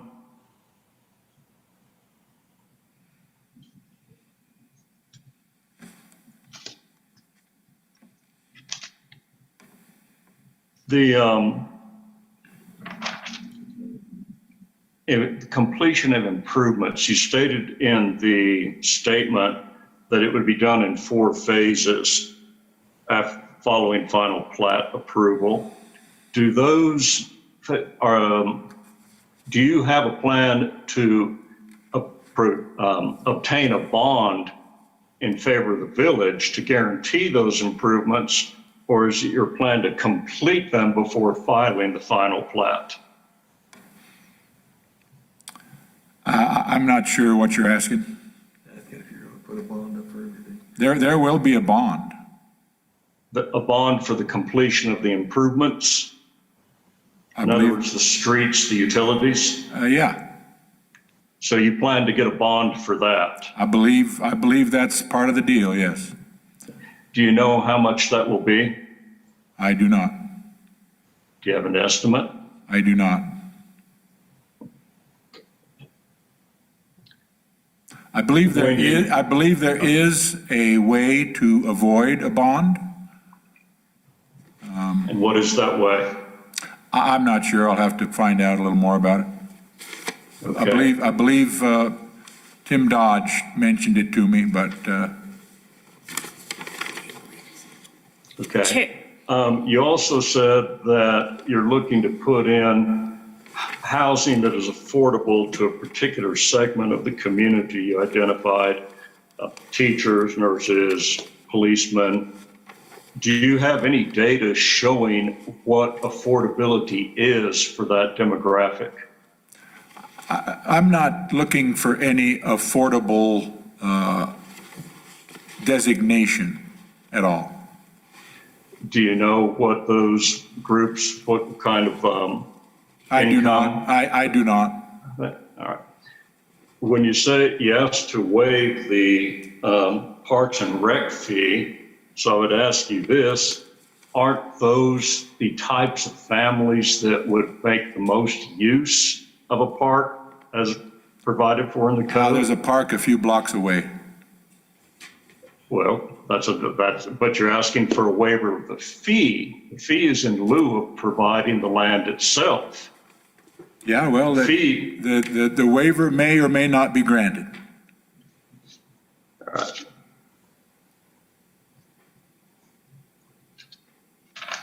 You referred a moment ago to a drivable curve on the Lee and Verdi when the loop goes in. What do you mean by drivable? You can drive it. Well, and how does it differ from the village's street standards for curves? What? Well, the street people looked this over and said it was okay. I know there's a radius, but that radius is quite large in the code, and we have curves all over town that don't meet that radius. Wyatt, how much is the radius reduced? I don't know. It seemed like the radius was in the neighborhood of 400 and something foot recommended for the radius, and our center line radius on that curve is 95 feet in the middle of the street. Chairman Briley, are we going to give this man unlimited time? This is a quasi judicial hearing, and when there is cross-examined, it is difficult to limit people to 3 minutes to go over all the detail that you have presented here. So Going on 20. We will continue on. That's all I have for Glenn and Wyatt. If I can interject just a minute, I'm Billy McCarty, the engineer on this. To answer that question, we have looked at it based on the National Highway standards for the 15-mile-an-hour streets that we're posting this at to make sure we meet the visibility requirements and everything per the national standards. So even though we're working with a tighter radius, the street is designed to meet highway specifications for visibility, stopping distances, sight distances. Everything meets the national criteria for a 15-mile-an-hour street. So I didn't see anywhere where it had 15 mile an hour in here, so thank you for that clarification. Mr. McCarty, why is it being reduced below what the village standard is? Well, as Glenn stated at the beginning, they're trying to make this work with what has already been designed and constructed to each side of it and tie these two streets together. There's not room to come in with a 25-mile-an-hour street and fit it within the space that is there. So it's based on that configuration of those two streets? Yes. Right. In terms of the drop in elevation from the south edge of Verdi Road to the north edge of Lee Street, how big a drop is that? I would have to go back through the plans, but I know we were looking at it based on the vertical grade, everything, making sure that everything complied with the village standards on that. Well, I'm not asking about the grade of the street. I'm asking about the elevation of the land from what will be the southern edge of Verdi Loop down to what will be the northern edge of what is now Lee, but will be Verdi Loop. Does 30 feet plus or minus sound about right? I would have to look at it closer. It's been a while since I've looked at those numbers. I'm not sure where you're getting at. Where will the driveway access on the lots off of Verdi Loop? Wyatt says 25 feet. I'm sorry? Wyatt says 25 feet. We live in the mountains. 25 feet. Do the driveways off of Verdi Loop go up or down? Well, when Glenn gets to the final situation of how the houses are, throughout Ruidoso, you see that they work with the terrain. So when he locates the house based on his builder, they would have to work with how they're going to get the access to each of these lots. Well, but that's part of the subdivision code. It says that the design standards take into account how the lots are accessed from the street. Have you taken that into account? We have looked at each street to make sure that it is practical to access them. Right, if I direct your attention, for example, to lots 4 and 5, will the street level be below the grade of those lots? In other words, will the driveway go up to those lots? Well, let me see if I can get to that easily.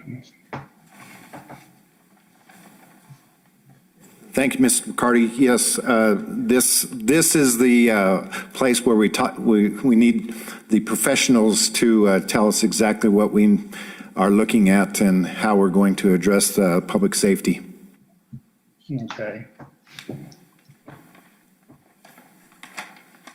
Since we're doing this simultaneously, it's not just a preliminary plat or a final plat. It is all encompassing. We're doing the subdivision review and everything right now too.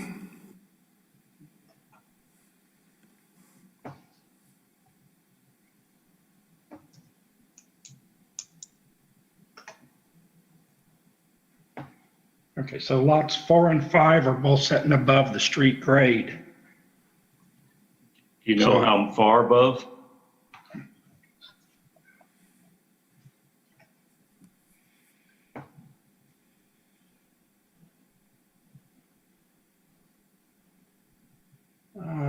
Let's see.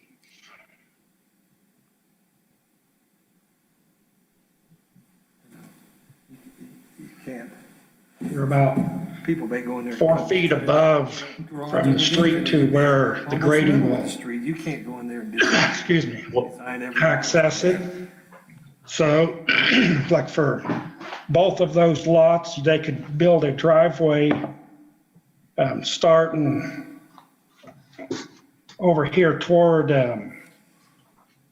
let's just a minute, it's toward the existing Verdi Road for like lot 4.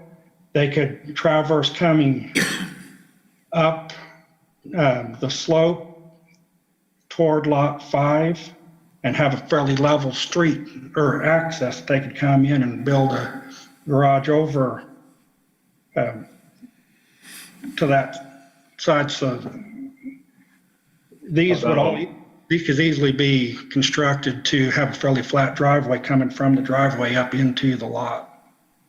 What about lot 3?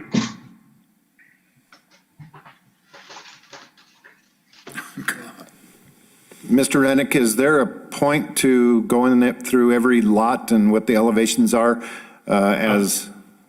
Mr. Chairman, I'm only going to ask about those 3 lots, and those are just examples. I won't ask about all of them. It's because in reviewing the street plan, it's difficult for me, being a layperson, to determine how those lots will be accessed off the street, but it very clearly is in the Section 285 design standards.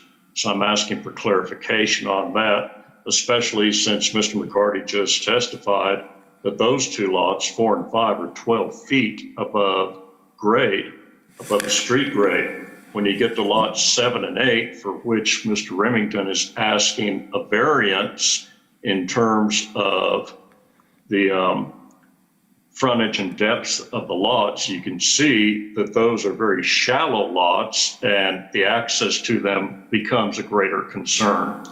I will let that go for now and just move on, but that was the purpose of it. My last question for Mr. McCarty would be, how does Verdi Loop accommodate stormwater drainage?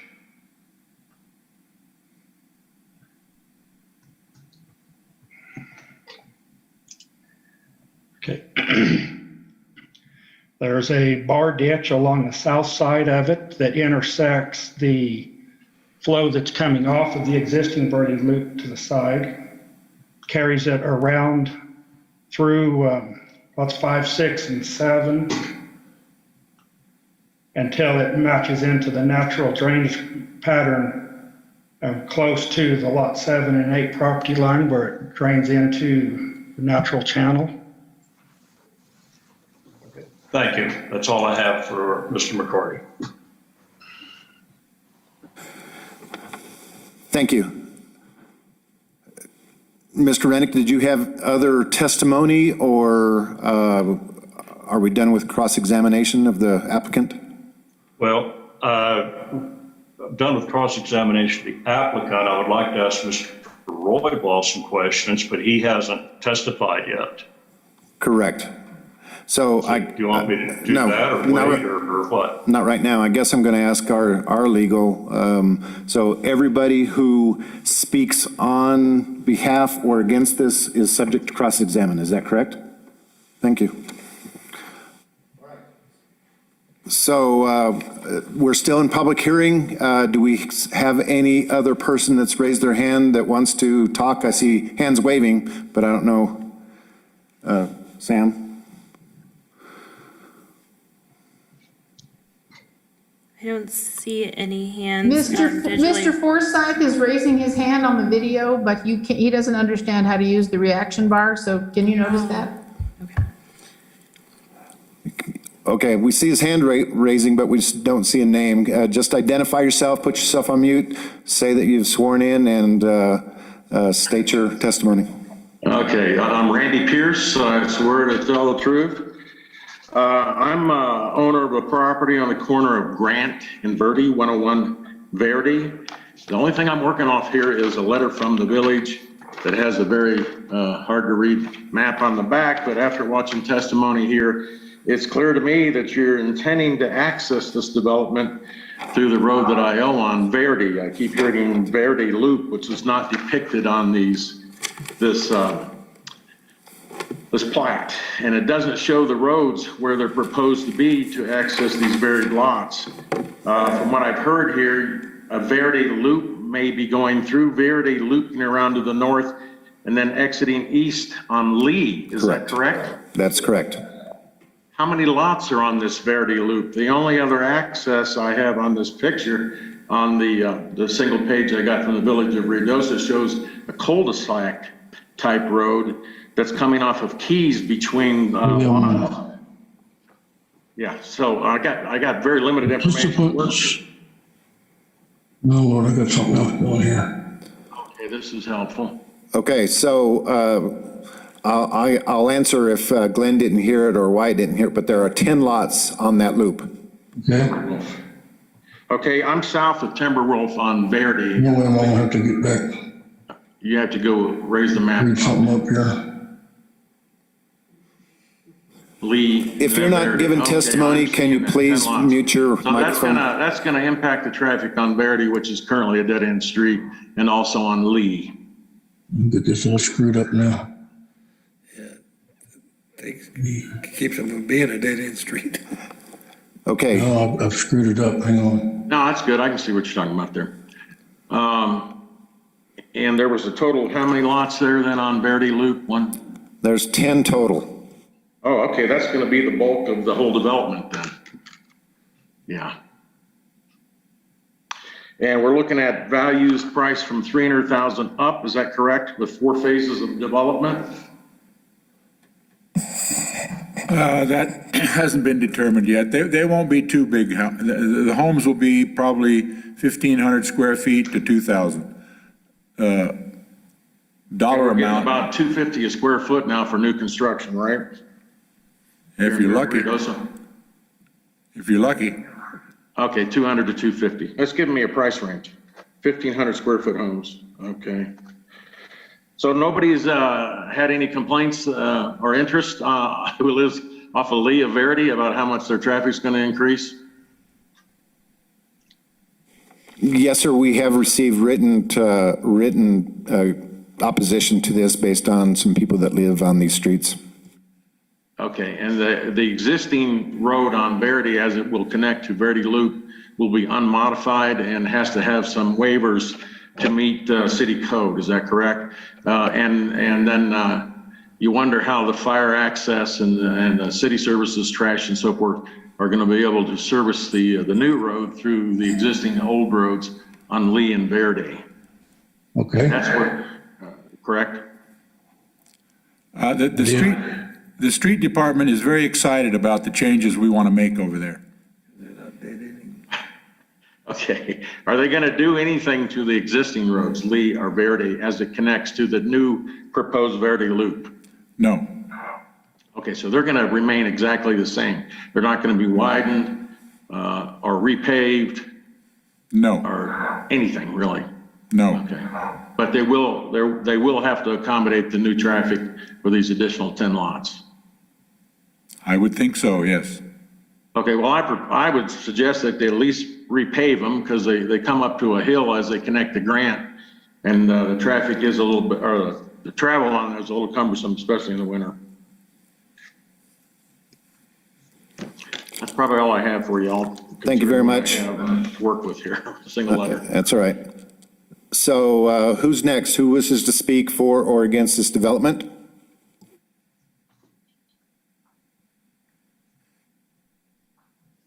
Okay, now, okay, is that good or bad? Sir, you're on speaker on your phone call. Am I up? Mr. Forsyth?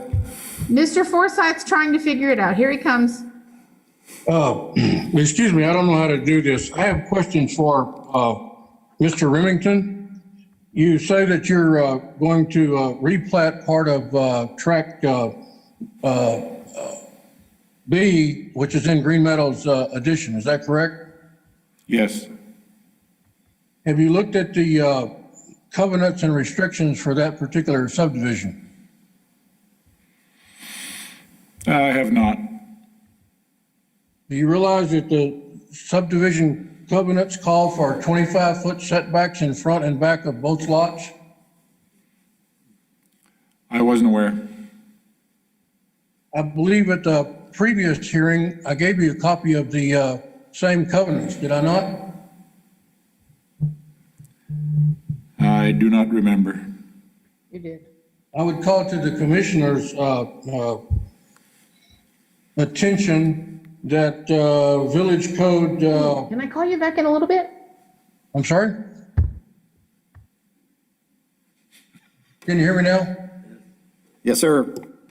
I would call to the village code, section 5481, which clearly says that the covenants of subdivision, if they're greater than what the village code requires, that those would be enforceable.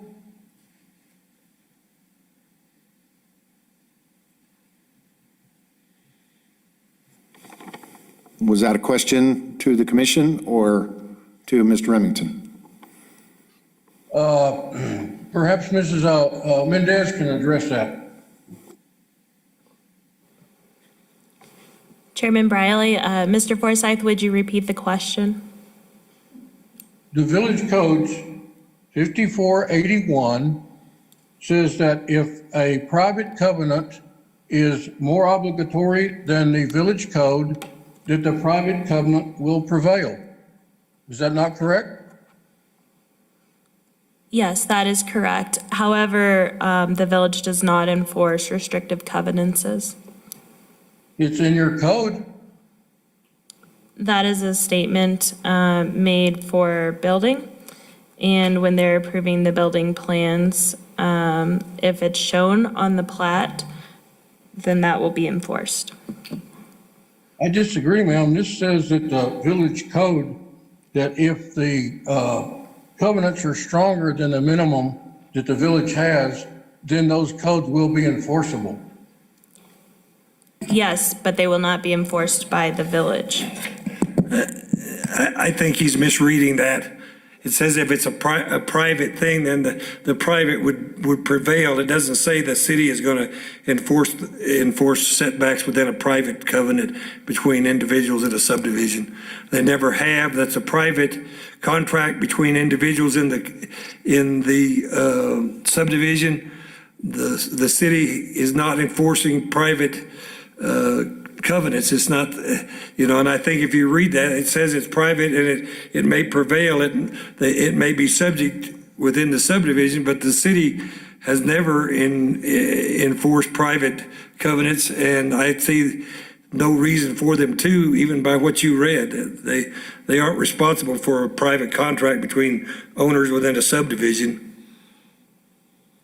Who just answered that? Wyatt, I'm the surveyor.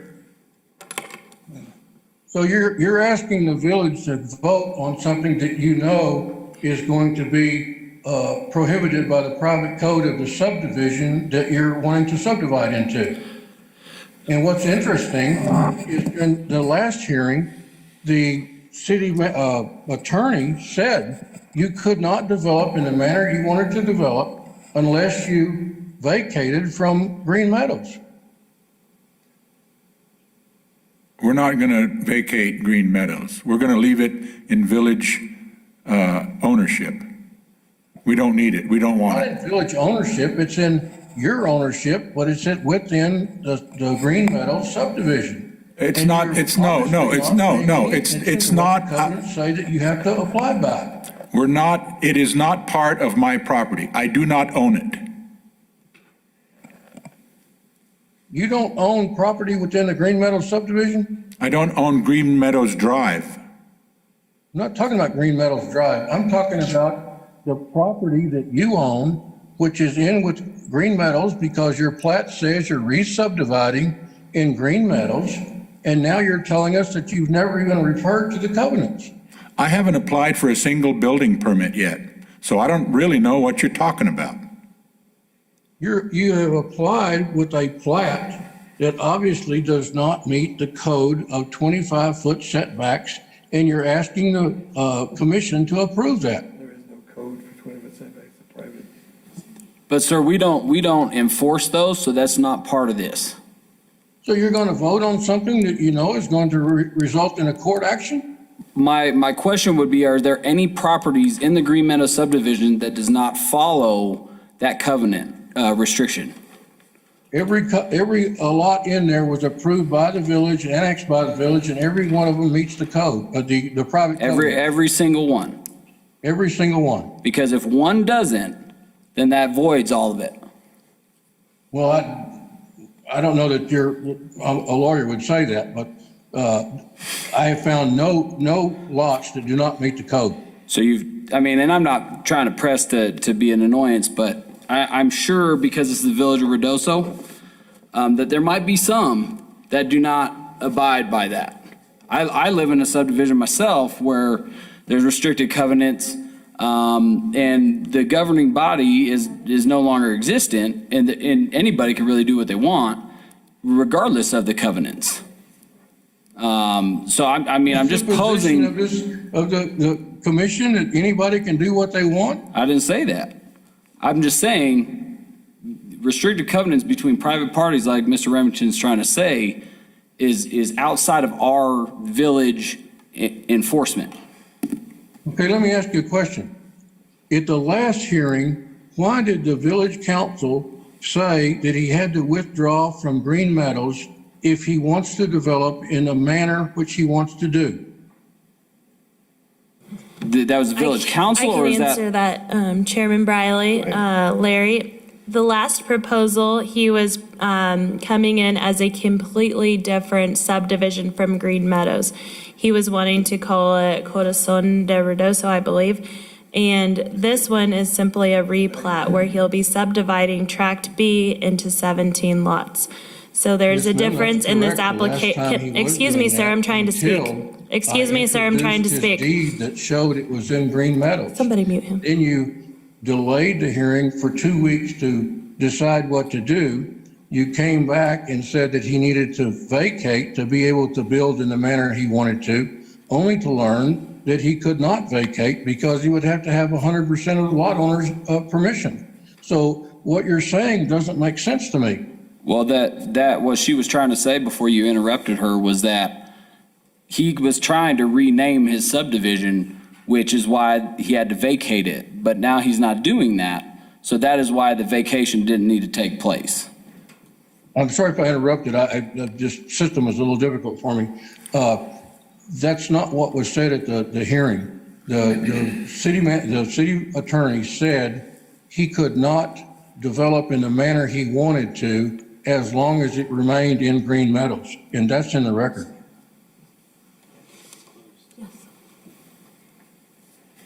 Mr. Forsyth, that case is closed. He withdrew his application. This is a completely different application. Everything that I obtained about that is through the historical records of the village that I've obtained through open records. And you've had other things that have come up about previously discussed in this. Unfortunately, just because it's in relation to the same parcel of land, it doesn't mean that this application is the same. We're here with a new application, and nothing from previous applications will be admitted into evidence. Okay. Let me move on.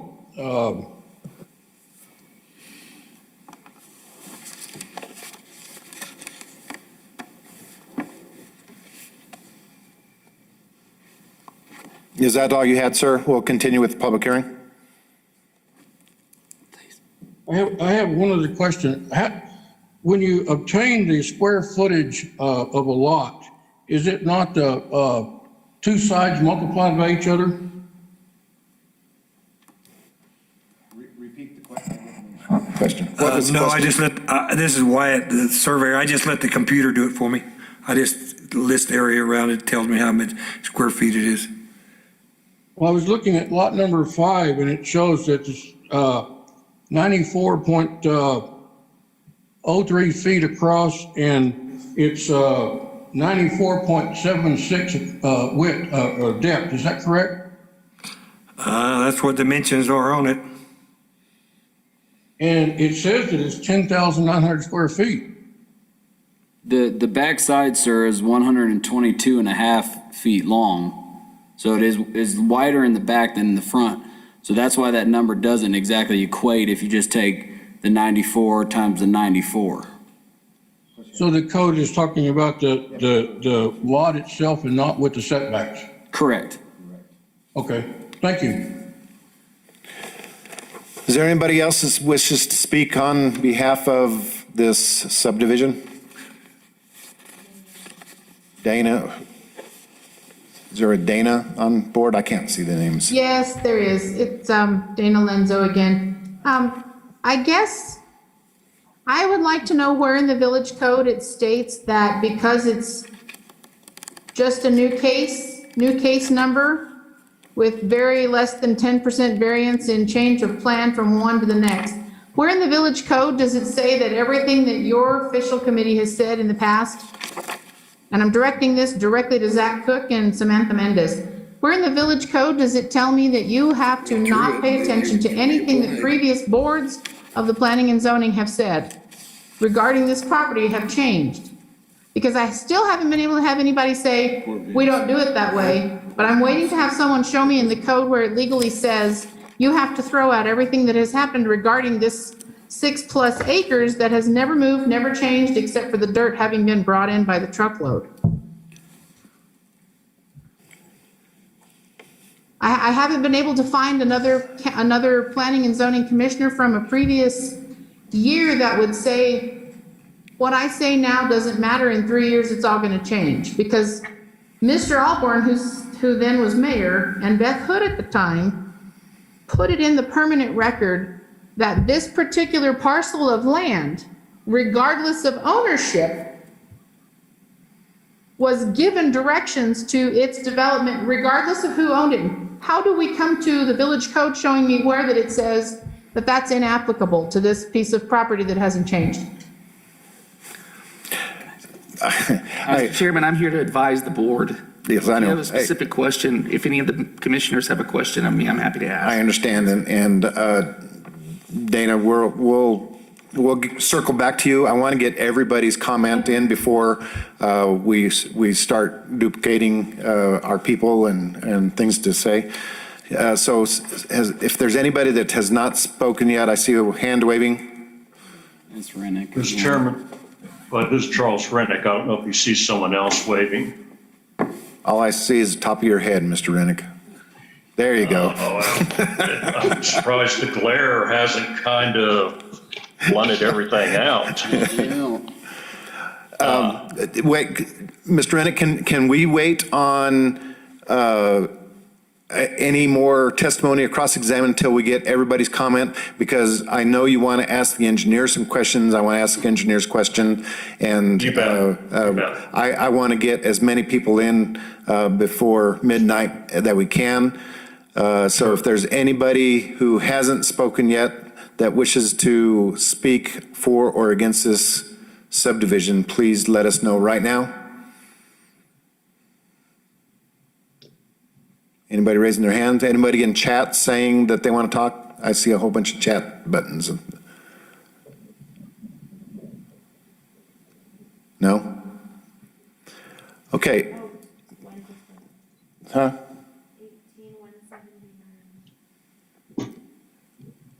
18179. All right, that's, am I live here? Can you hear me? Yes, sir. Identify yourself again. I know you've Yes, talked. Randy Pierce, I've already testified to tell the truth and so forth. I'm, again, the owner of Lot 101 on Verdi that will connect with this proposed Verdi loop to Lee. And I would like to have a motion to improve the roads on Verdi and Lee if they're going to connect to these 10 lots on Verdi loop with a minimum of repaving. Understand, that's probably not within the subdivision's, the developer's purview, but we can always ask the Public Works Director what they can do All right, in well, the future. put it in the comments record. I don't see how you're going to increase the traffic on those two roads without improving them. They're in Yes, terrible sir. shape. You're recorded. Okay, thank you. Yes, sir. So if we don't have any more public, I do want to bring in, I know Mr. McCarty has spoken. We have had review on behalf of the village by Pettigrew and Associates, and I want to bring him in because I think there's questions of engineering and technical state. And so I want both the engineers to be on and available for questions and comments. David, are you unmuted? There you go. I'm here. Can you hear me? Yes, sir. Okay, so we are still on public hearing. Is there any statements you want to say first before you get cross-examined? It's directed to David with Pettigrew and Associates. Yes, David.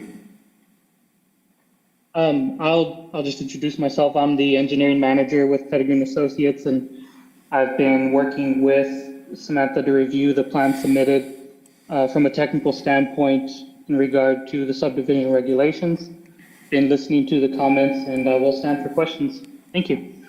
I guess my first question is, David, so based upon the testimony and the cross-examining that you've heard so far, is there anything that you have, I guess, noted or would like to make note of or amended or anything else so far?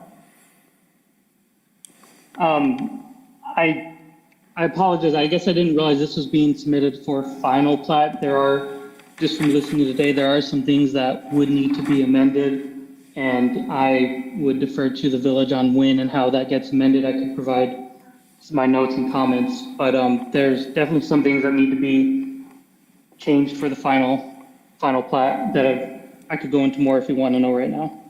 Well, I guess I'm going to ask Sam. So we're either going to go through that today and all the comments and rewrite this preliminary and final plat, or we're going to have to table if there's comments still pending by your engineer.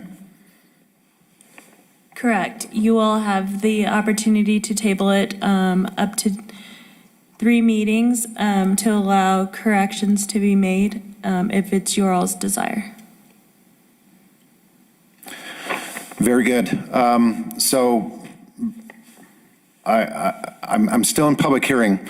So is there any cross-examination to the engineers on a technical side during this public hearing? Mr. Rennick, you had mentioned that you do want to ask Mr. Roybal a couple of questions. Yes, thank you. Mr. Roybal, my name is Charles Rennick. I'm one of the property owners on the north, just outside this subdivision on the north end. And you already answered part of what I was going to ask you regarding your review and report. Did the village, either Ms. Mendez or someone else, send you a task order or an assignment asking you to do something with this? How did you know what to review? Yes, we were provided a task order and a packet with lots of different things, among which included the plans and at the time, the latest version of the plans, the subdivision plat, and the case study that was prepared. Okay, did you say a case study? I may be referring to it wrong, but it was the study that I believe Samantha had worked on, showing That who had worked on? Samantha? I'm sorry, I apologize, I'm hard of hearing. Samantha. I can't hear you real clearly. It was from Samantha. Is that better? Can you hear Oh, me now? Samantha, yeah, okay. Chairman Riley and Mr. Rennick, that on. was our sketch plat case study. Okay. Mr. Roybal, did you provide a report to the village? We provided review comments of the design plans and survey plat submitted, actually a few iterations of review comments. In what form were the comments submitted? They were noted on plan on the PDF. What the CD, I'm sorry, the what? It was a PDF document with the plans provided to Billy McCarty to make the corrections. Okay. Those two have engaged in conversation, and that's how the corrections were made. So all the corrections have been made. Until any that have been identified today. Mr. Roybal, did Ms. Mendez or anybody else indicate to you that your work was complete?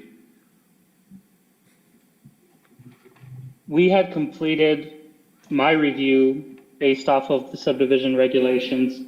There are things I'm learning today that I hadn't heard about with covenants and how the village treats it, but we had reviewed the plans regarding drainage and roadways, noted the previously mentioned variance requests.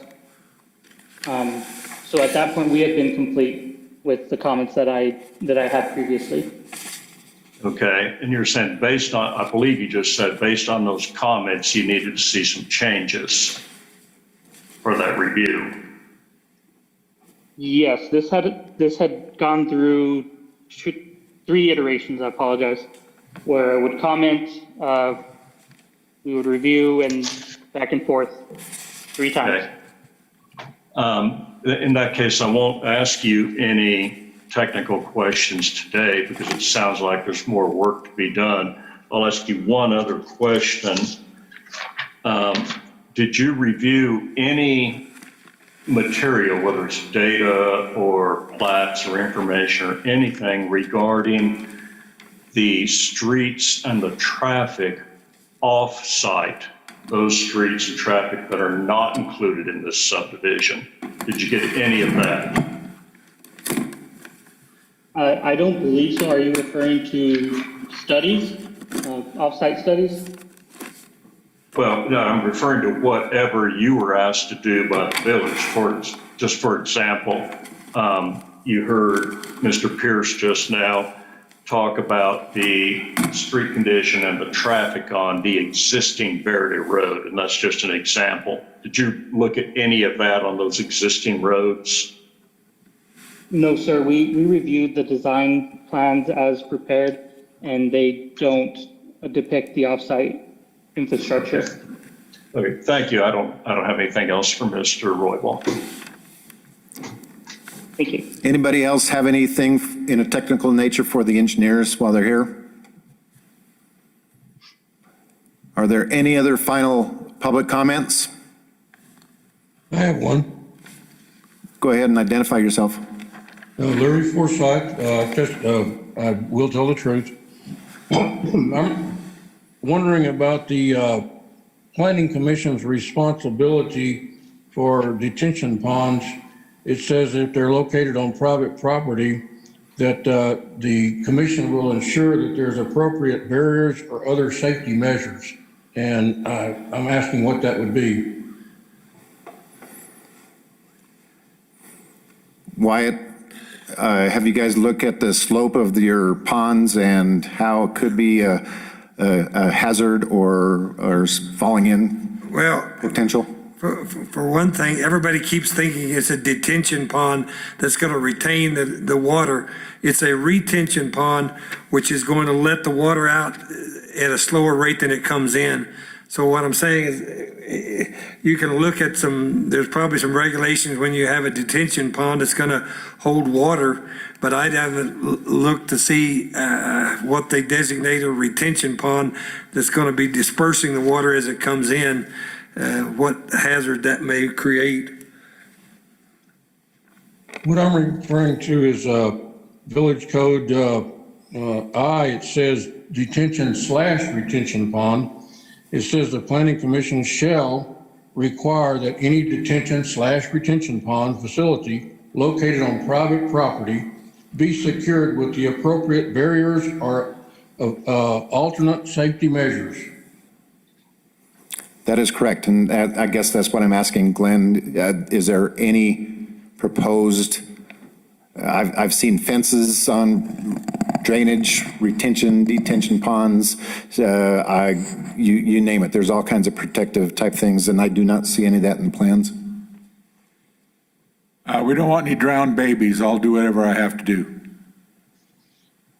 So as a condition, if we approve this, you would take a condition of building fences around your retention, detention pond, correct? Yes, sir. Is there any other public comment? Seeing none. I'm still here. Excuse me? I'm still here. You're not public. Anyway, so I guess I do have some questions for the engineers. One of the things that was brought up on one of the first things, on one of the hearings that we had on this subdivision is the elevation. And I guess I'm asking the engineers, did you verify information regarding the slopes and the invert elevations and such? Because from what I see, the contours on this subdivision are about 800 to 900 feet lower than what's actually out there. And that was brought up at one of the things, one of the hearings, and I did not see any correction. And I guess through two engineers, you didn't catch it, or is that one of the comments that you have made?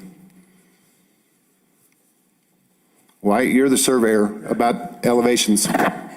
Well, I was going to say that these came off the LiDAR that was flown for this area, but we had shot some elevations that didn't match what GPS or an actual ground elevation, but they are relative, and that was what was provided to the engineer, and Billy designed it off of those elevations. And so to try to change the elevation and have him completely redesigned, we didn't do that. And what was provided, I'm assuming what was provided to David Roybal was the same contour map that Billy designed and engineered off of. So what I'm saying is the elevations are relative to each other, even though they may not match exactly what's on the ground, but they are relative to each other. Exactly, and I guess that's one of my comments is that struck home with me during the last hearing, that why would we even resubmit a plan knowing we're 800-900 feet off with elevations for sewer manholes and elevations of streets? Even though it's all relative, we don't have exact elevations. And again, that is one of my reasons why I think we need to, again, you've heard comments from the engineer, and I think that there's still some work to do on this preliminary and final plat. As you've heard from the village's engineer, There is some things that he's noticed that does need some comment, which means I don't think we can approve a plat right now. So I guess I'm looking to the commission for further discussion, whether we want to postpone, delay, table, whatever you need to do, or if you want to just go ahead and approve it. I don't think it's ready. As Mr. Rennick pointed out, the easement E that is on the most current one is not the right description, doesn't have the right meets and bounds to it. It is wrong. So we cannot approve a wrong final plat, and that's going to be my comment. Can I comment on that too? I know this is a final hearing. If you look in the city codes, this is going on to the city council for approval. They're the ones that sign it. But if you look, there's a period of time when the final plat's approved of a year or something before the plat's filed. So what I'm saying is this plat, I've changed it about 20 times since I started working on this in the last 4 years. And so I'm admitting that there may still be some changes in the description here and that, and I'm willing to make that and provide Mylar copies that go to the city council who's going to sign the thing before it's filed.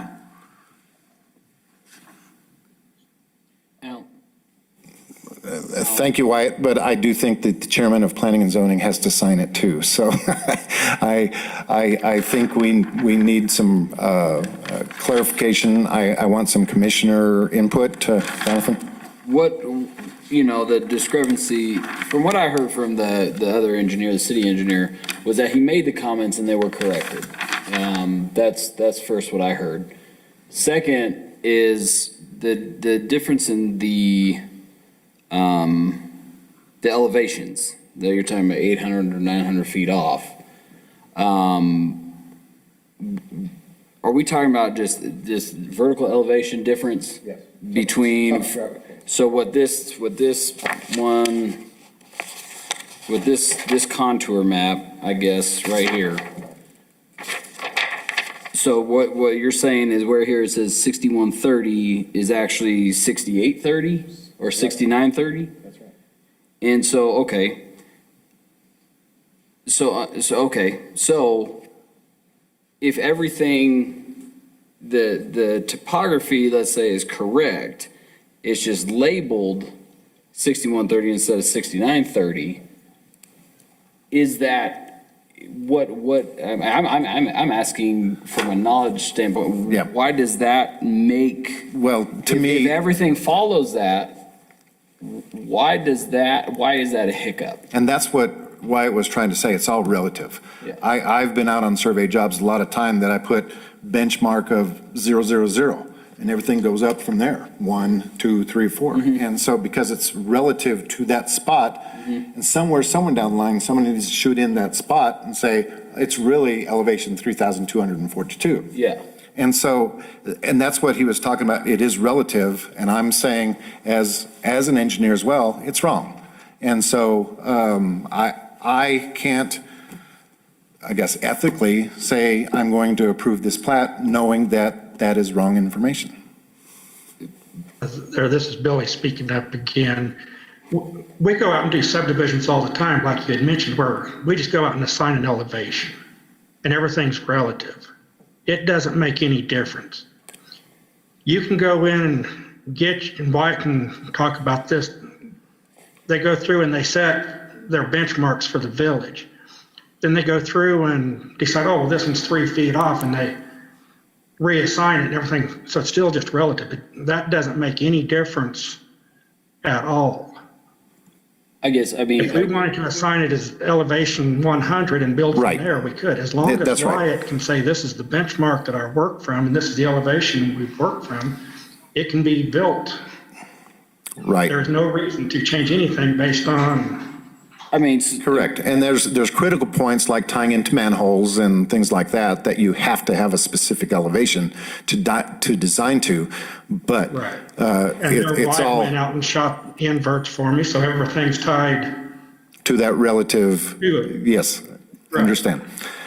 And so it is relative, but to me, it's not correct. So I have a question for Sam as far as the variances go. So I always understood that variances with regard to land use, like square footage of lots and stuff like that, has to come to the Planning and Zoning Commission. I've seen in the report that all the variances are going to the village council. So is there a reason why we skipped the Planning and Zoning's, I guess, authority to do variances on lot sizes and such? Chairman Briley, the village code, when it talks about design standards, it says that variances to the designs can only be granted by village council. So when we grant land variances and stuff like that, those are just setbacks and stuff like that, not real design standard variances. Like a setback is a design variance. Okay. That's all I have. Commissioners, anything you want to talk about? And this is a recommendation to council, correct? Yes. Mr. Chair, Mr. Rennick. Have you closed the public hearing? The public hearing is closed, but I guess I'll let one or two more questions, but you're now limited to 3 minutes. Well, it's not questions, it's I haven't had a chance to have input yet. What I was doing before was the questions, but I'll limit my input at this point to the status where we are on this. And I think everything we've just heard is an indication of why this is not ready to go forward. It was presented as preliminary and final plat. Wyatt just said, well, I'll make some changes. You approve it, I'll make changes, go to council. Doesn't work that way. You approve the final plat, you approve what's there. We've heard that there are a lot of things that are wrong or that need to be addressed. We heard from Mr. Roybal that he believes changes need to be made. The report from Mr. Roybal, the comments from him have not been provided to you. They're not in your packet. I don't have them either. Nobody does, except for Ms. Mendez, I think. Ms. Mendez stated in her report that Mr. Roybal verified that everything is in compliance with the code. That's not correct. We've heard that. In terms of variances, Mr. Chairman, you were just asking about that. This is another deficiency of this procedure.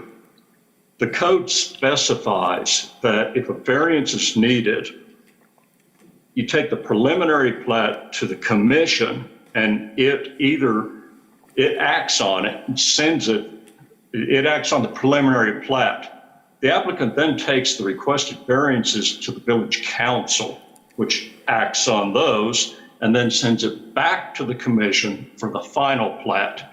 You cannot avoid that procedure by combining the preliminary and final plats. These should not be combined. If anything, you should consider it simply a preliminary plat.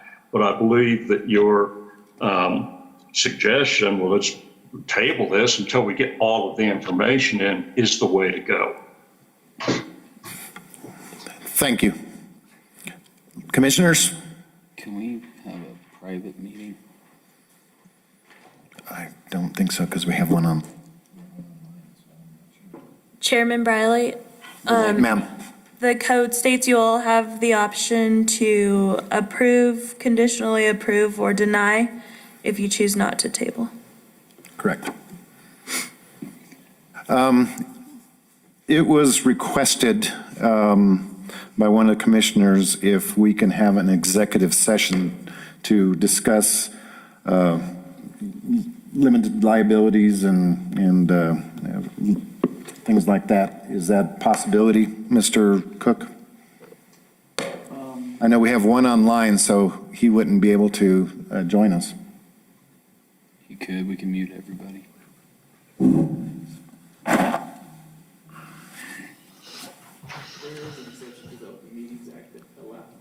There's an exception to the Open Meetings Act that allows a body like this one to close the meeting and to go into executive session to deliberate on a matter like this. So I'm trying to get the, if that is an option that the commission wants, it sounds like it's acceptable. The motion will need to, you have to state the exact The reason. section of the. Right.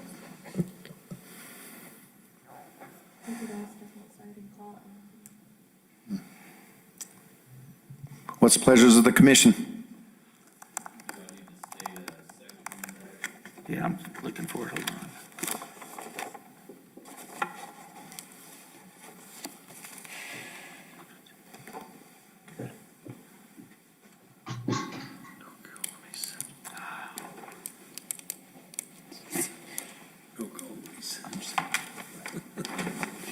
Stand by, folks.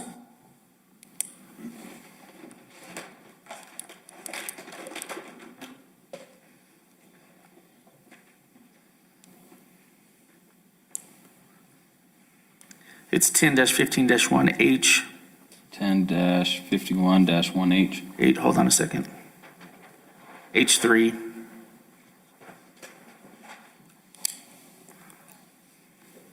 Per section 10-51-H3, I'd like to move us into an executive session. I'd like to close the open meeting and Close the adjourn to open executive meeting session. and go into an executive session. Have a motion to go into executive. Have a motion to go into executive session? Second. Have a second. Can we have a roll call vote, please? Chairman Briley? No. Commissioner Byers? Aye. Commissioner Kelly? Aye. Commissioner Tondino? Aye. Commissioner Collier? Aye. Commissioner Collier will call you on the phone on a separate line so that everybody that's here can stand by, and we will be right back.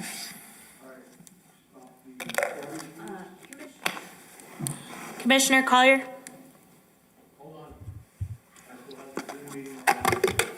Hold on, I'm talking to. It's okay. Can you hear me? I do not have your phone number. Would you mind giving me a call? That way I don't give your number out to everybody. Not anymore. Why did you end it?